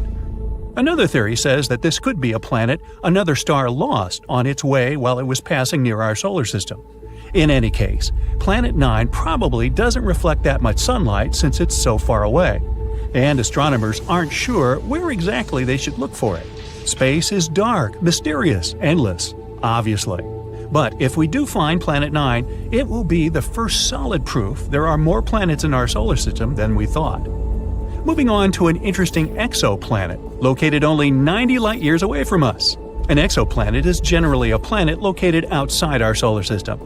This one has an atmosphere with water clouds. 1 year there lasts 24 Earth days, and the planet travels around a red dwarf star, which is way dimmer and smaller than our Sun.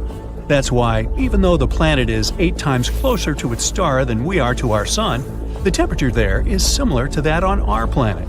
This exoplanet has a size similar to Neptune. It's also less dense, which means it's mostly made of gas, unlike Earth, which is made of rock. The average temperatures there is 140 degrees, which makes it one of the coolest small exoplanets we've ever discovered. And the cooler the exoplanet is, the bigger the chance we'll find clouds in its atmosphere. Researchers have discovered more than 4,000 exoplanets, but all of them have been found within the Milky Way, at least until now. For the first time, astronomers may have spotted a planet outside our galaxy. They called it M51 ULS-1. The planet is located in the Whirlpool Galaxy, a distant spiral galaxy 28 million light-years away from us. There was once a huge but pretty young star that got stuck in a gravitational dance with something that could be a dense neutron star, the collapsed core of a giant star, or a black hole. The star's dance partner had incredibly strong gravity. It was feeding on the star, greedily ripping away its plasma. Then something unusual happened. An unknown, maybe even Saturn-sized object passed by and blocked this confrontation from our solar system. Now, no one can see what is going on. But this could potentially be the farthest planet we've ever discovered. There's a newly discovered planet outside our solar system. As large as Jupiter, it orbits 2 stars. And, as we can observe it from our planet, it crosses in front of them both. The full circle around these 2 stars, which means 1 year, takes approximately 200 Earth days. On the day of the discovery of the previous planet, scientists also found it had an unusual companion. It's an extra-hot Jupiter with an ultra-tight orbit around its star. The year there lasts only 1.9 Earth days. This planet has a weirdly shaped orbit. Also, it travels in the opposite direction from the rotation of its star. If you could travel 57 light-years away from our planet, you'd see something pink lurking in the darkness.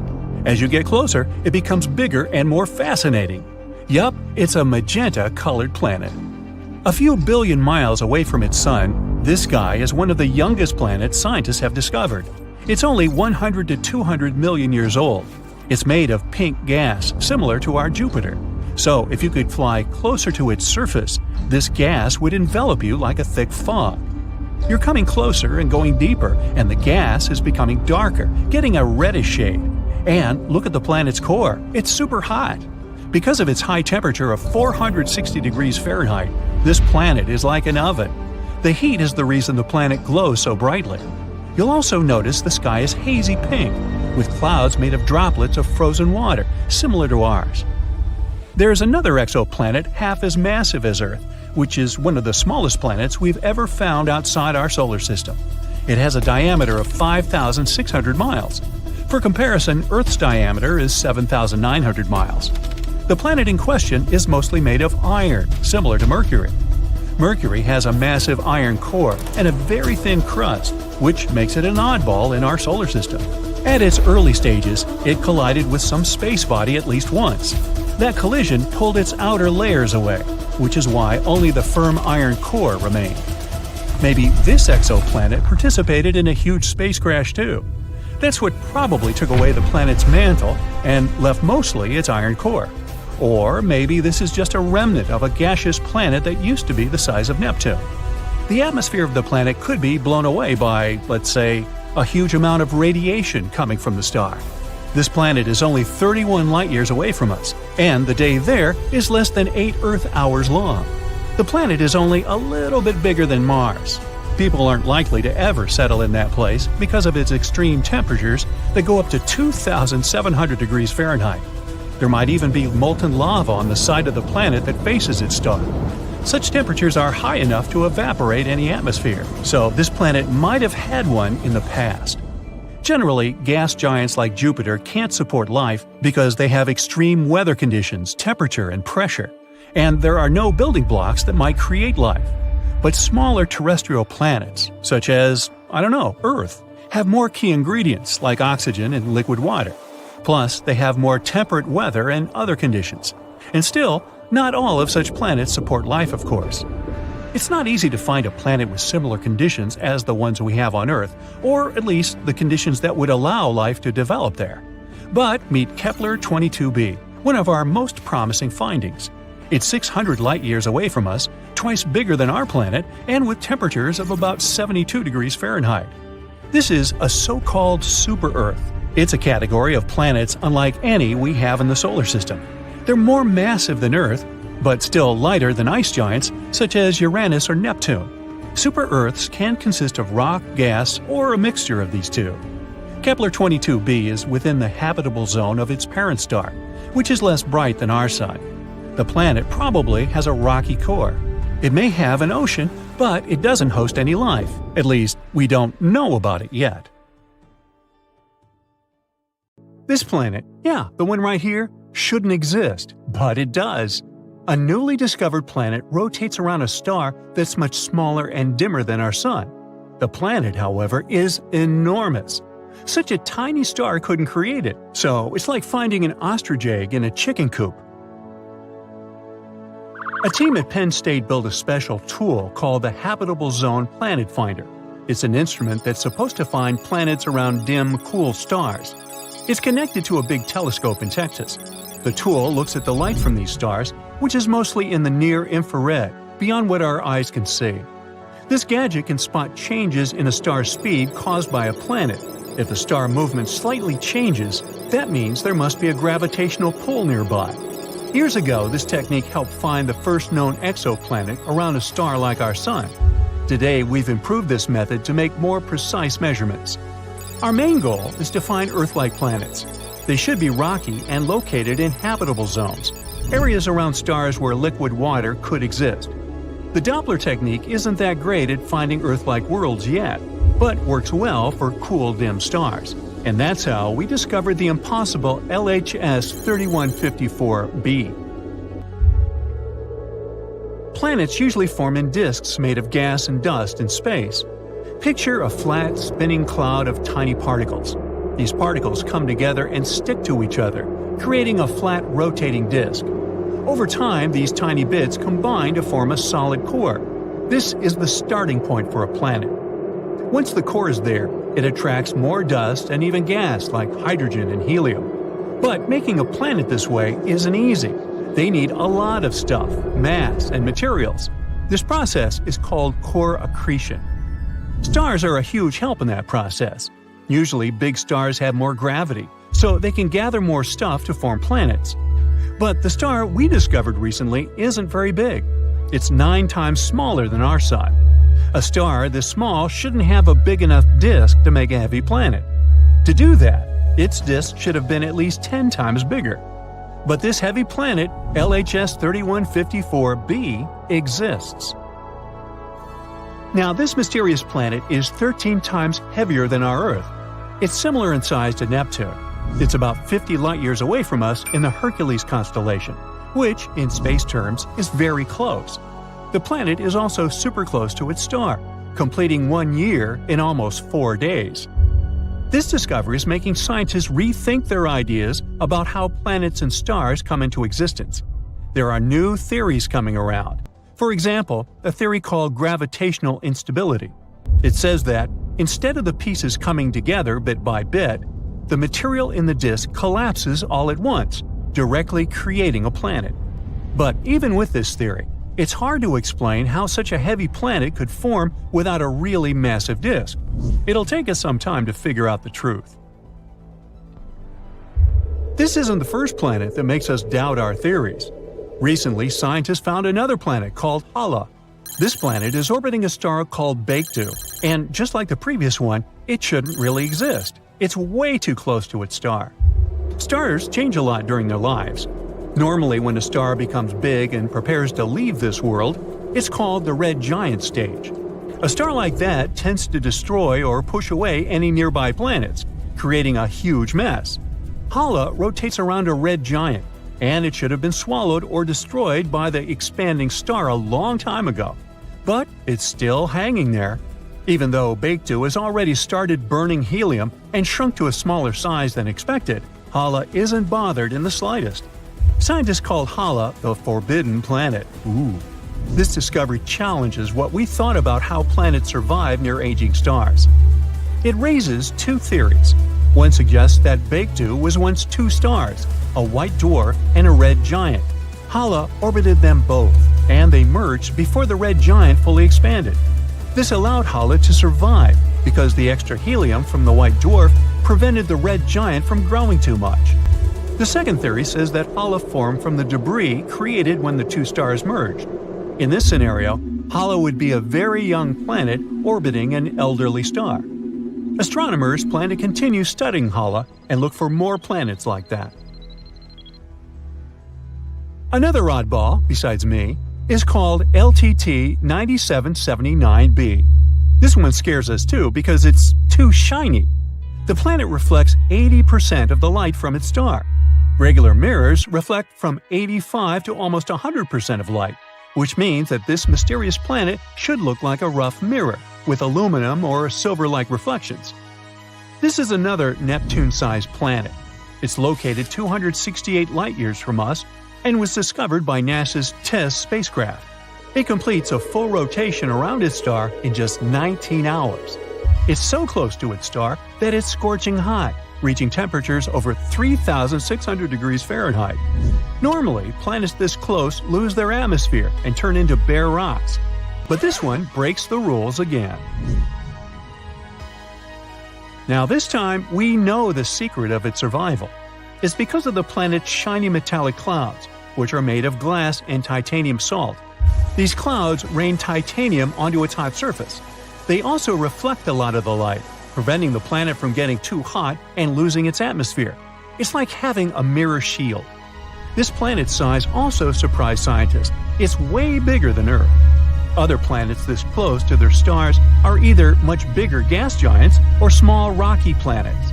This planet is a smaller gas giant, and scientists didn't expect it to exist so close to its star.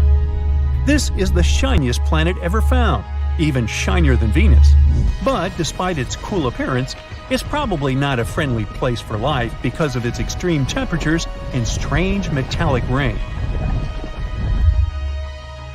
And our final rule breaker is a planet called WASP 107b. Scientists discovered it using the James Webb Space Telescope. It's located around 208 light-years from us in the Virgo constellation. It's also fast and completes an orbit around its star in just 6 days. This is a super Neptune exoplanet. It's similar to Jupiter in some ways, including the same size and scorching hot temperatures. But the main difference is that it's much lighter, weaker, and less dense. This is the least dense planet we've discovered so far. After researching some more, we also found that it has a tail. The helium on the planet extends beyond the transit egress. The planet is slowly losing its atmosphere due to extreme ultraviolet radiation from the star. This creates a comet-like tail. So, it looks like a fluffy comet. But that was just the beginning. The planet's low density, or fluffiness, allowed astronomers to study its atmosphere in detail. They found some surprising things, like water vapor and clouds made of fine silicate particles, which are like really fine-grained sand. The planet's host star doesn't emit a lot of high-energy light. But since WASP 107b is so loose, the light can penetrate deep into its atmosphere. This creates sulfur dioxide that smell when you light a match. In other words, it's a fluffy planet that rains sand and smells like matches. The researchers think the sand clouds in the atmosphere form in a similar way to clouds on Earth. They just have droplets of sand instead of water. These sand droplets condense, fall, turn into silicate vapor in hot layers within the planet, and then rise again to form clouds once more. And, once again, this planet couldn't have formed in its current spot. Astronomers say that it likely moved closer to its star from a birth orbit because it was attracted by some heavier neighbor. It also follows a retrograde orbit, meaning it orbits in the opposite direction to its star's rotation. All these discoveries are changing how we understand planets and their atmospheres, giving us new insights into the mysteries of our own solar system. Very recently, astronomers have found 3 potential super-Earth planets orbiting a somewhat close orange dwarf star. The term super-Earth is used to describe a planet beyond the solar system with a mass higher than that of Earth but below those of the ice giants of the solar system, Uranus and Neptune. An international team of researchers, led by Dr. Shweta Dalal from the University of Exeter, found that the exoplanets were orbiting star HD 48498, which is located around 55 light-years away from Earth. The planets travel around their star in 7, 38, and 151 Earth days, respectively. The study describing these findings appeared in the journal MinRes on the 24th of June, 2024. The coolest thing here is that the outermost exoplanet candidate orbits in the habitable zone of its host star, and the conditions there might be comfortable enough for liquid water to exist on the surface without boiling or freezing. Such habitable regions around stars are also known as the Goldilocks zone and are believed to be ideal for potentially supporting life. Another reason this discovery is so important is that the orange host star is like our Sun. But since it's an orange dwarf, it produces less radiation than our yellow dwarf star. It's also the closest planetary system to host a super-Earth in the habitable zone of a Sun-like star, which makes this discovery super exciting. It can help us move forward in our quest to locate habitable planets around solar-type stars. Who knows? Maybe this planet will be our new home one day. These potential super-Earths were detected thanks to the HARPS and Rocky Planet Search Program. Throughout a decade, the team taking part in this research has collected nearly 190 high-precision measurements using special equipment.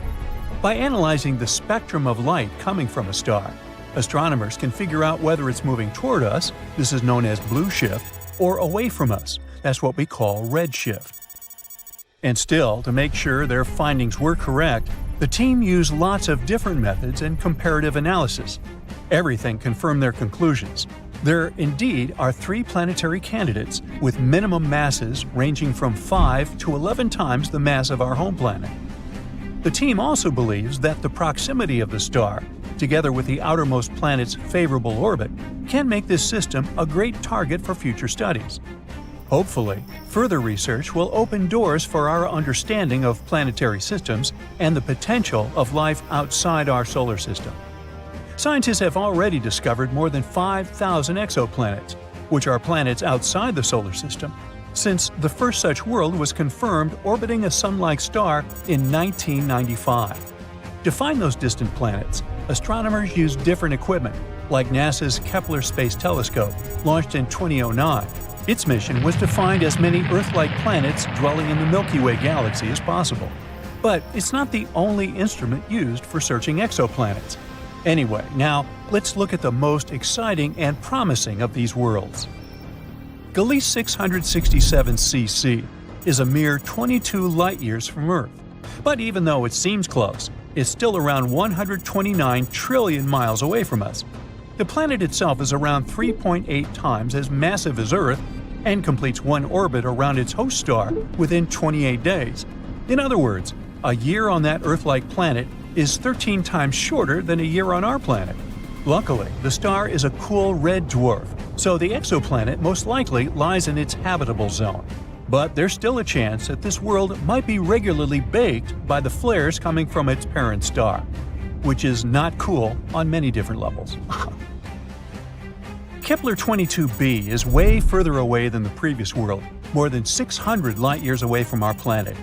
It was the very first Kepler planet found in the habitable zone of its star. This world is larger than Earth, it's about 2.4 times our planet size. Sadly, we still don't know whether this planet is rocky, liquid, or gaseous. The orbit of Kepler 22b is similar to Earth's. It takes the planet 290 days to orbit its G-class star, which is kind of like our Sun. But this star is smaller and colder than ours. Another Kepler planet, this time it's Kepler 69c. It lies a whopping 2,700 light-years away from us. This world is also almost 70% larger than Earth. Researchers know nothing about its composition, but they found out that the planet needs 240 days to complete one orbit. This makes its position in its system like that of Venus in our solar system. At the same time, this world might be more habitable than Venus since its host star is a bit less luminous, 80% of our Sun. TOI 733b is a recently discovered world. It was found in 2023. It's out there, 245 light-years away from Earth, and needs just 4.9 Earth days to complete an orbit around its star. But the coolest thing about this planet is that it might have a massive ocean. According to scientists, the planet is likely to be completely covered with water. Does that mean there could be life on this super-Earth? Time will tell. GJ 1214b is located 48 light-years from Earth. This planet is a super-Earth, almost 3 times bigger in diameter and 8 times heavier than our home. It orbits around its red dwarf star faster than you can binge-watch your favorite series, finishing a complete loop every 38 hours. But it's not just the planet's size or orbit that's out of this world. It's pretty hot out there, with mind-melting 450 degrees Fahrenheit. But the coolest thing is that this planet is practically drowning in water. The sizzling temperatures and crazy high pressures on JG 1214b create some cool materials like hot ice and superfluid water. Superfluidity is something that happens in liquid helium when it's almost as cold as it can get. On Earth, Water totally missed the memo about being superfluid because it needs ridiculously low temperatures and off-the-chart pressures to pull off that trick. Still, there's not much use in superfluid water. Even if you try it, you'll just get dehydrated. The super-Earth that's closest to us was discovered in 2016 and is called Proxima Centauri b. It's located a mere 4 light-years away from Earth and has a mass remarkably similar to that of our planet. A year on Proxima Centauri b is short. It only takes the planet 11.2 days to complete a circle around its central star. Scientists discovered this world after they noticed that its parent star was slightly wobbling. They hadn't been sure what exactly had been happening there until they realized Proxima Centauri b's gravity probably produced pulls and tugs that caused these wobbles. Although the exoplanet is traveling in the habitable zone of its star, Proxima Centauri, it is exposed to extreme ultraviolet radiation, all because it lies very close to its parent star. Also, none of the telescopes that are currently working and exploring exoplanets are positioned well enough to capture the light from the atmosphere of this super-Earth. Most things there are still a mystery to us, even though we're talking about a planet that's really close. Super-Earth TOI 715b orbits a red dwarf, a star smaller and cooler than our Sun. At the moment, such stars remain prime candidates for finding habitable planets orbiting them. Those miniature rocky worlds have far closer orbits than those circling around stars like our Sun. But since red dwarfs are small and cool, the planets don't risk anything when crowding closer. They're still safely within a star's habitable zone. Experts say that TOI 715b might have once had an atmosphere thicker than that of Neptune, and now the planet could be in a transition state where it's losing its atmosphere. To confirm this suspicion, scientists need to do more research, and they might finally learn whether this planet is a watery terrestrial planet. Our solar system might have some more planets up its sleeve. We know about 8 official planets, but they're not the only ones that survived the chaotic formation of our solar system 4.5 billion years ago. Astronomers say there are 3 categories of planets in our solar system. We're in the first one, the 4 rocky inner planets, Mercury, Venus, Earth, and Mars, that peacefully orbit the Sun. They're located within the main asteroid belt that separates Mars from Jupiter, which is in category number 2. That one's a group of planets in the outer solar system, the gas giants, Jupiter, Saturn, Uranus, and Neptune. These planets have huge amounts of ice and gas around what scientists believe to be their rocky cores. The third group lies beyond the area where our local planets are, somewhere further than Neptune.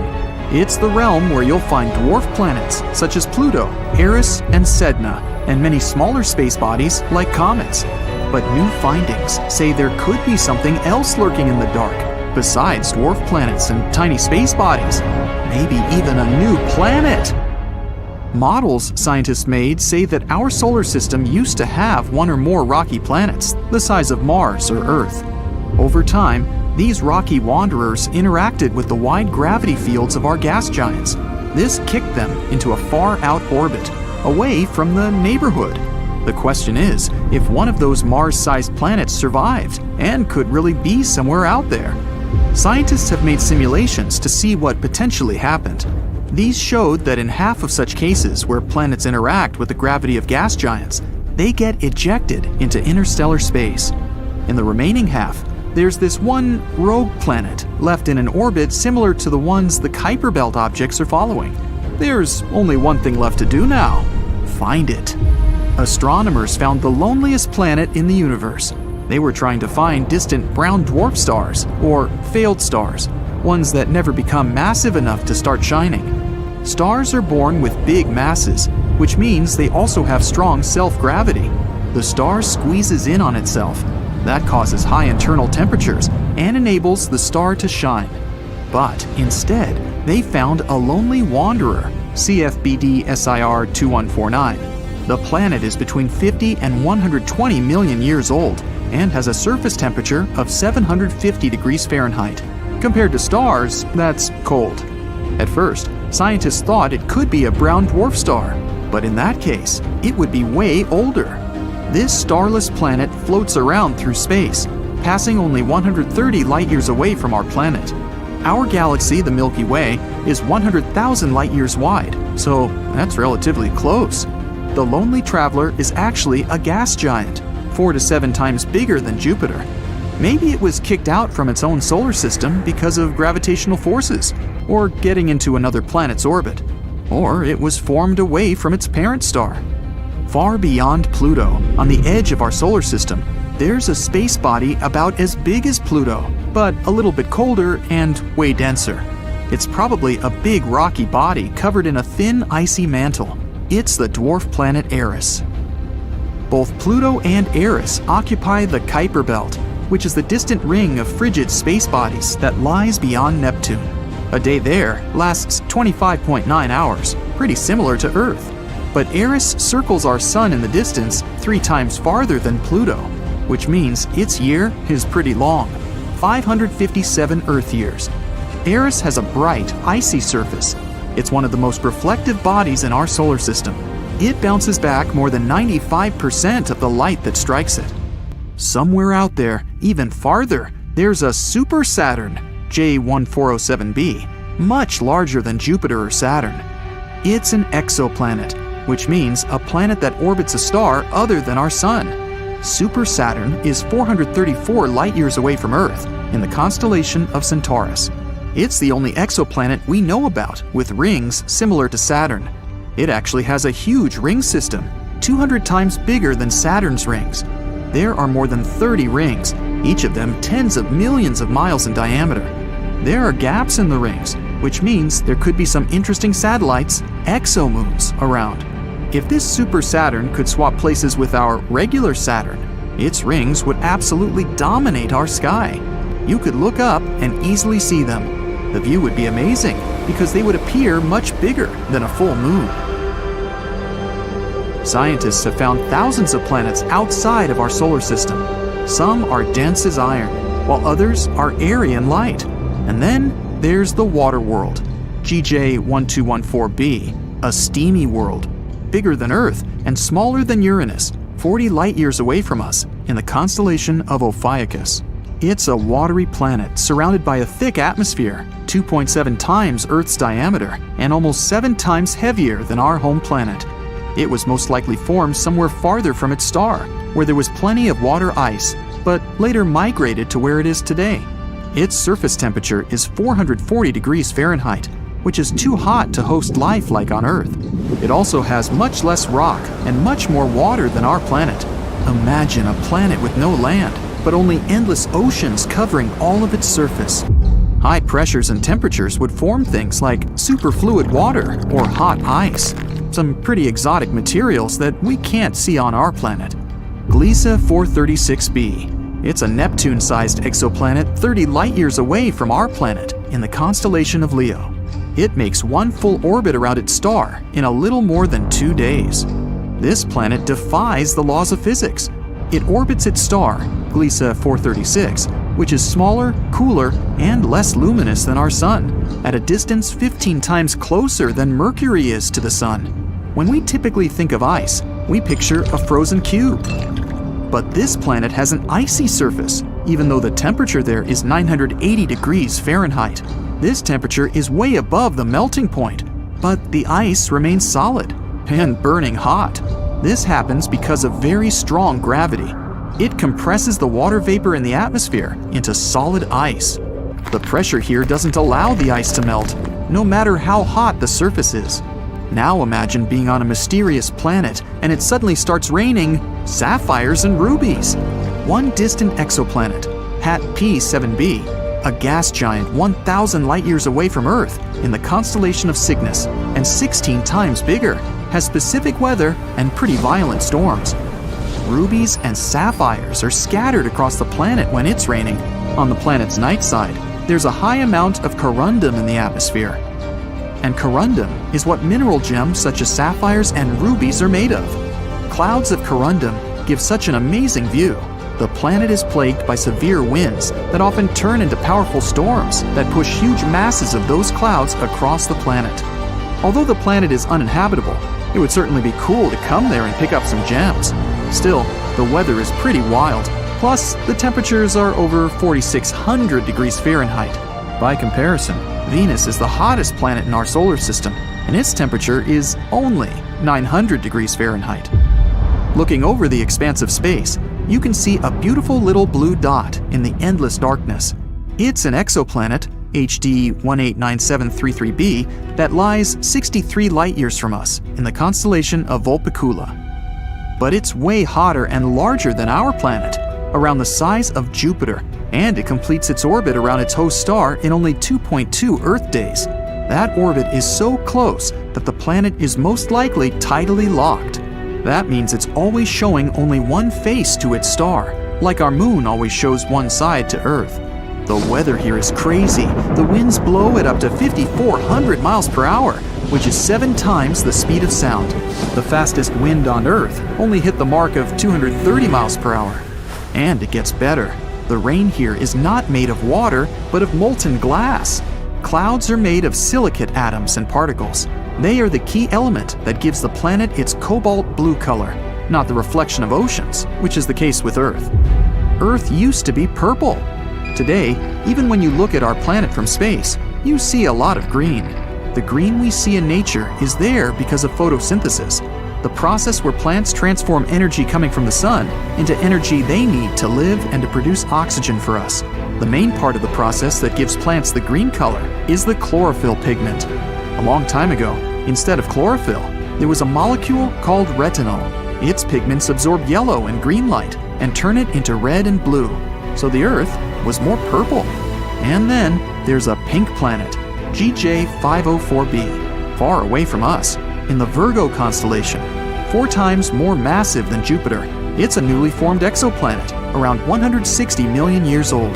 By comparison, the Earth is 4.5 billion years old.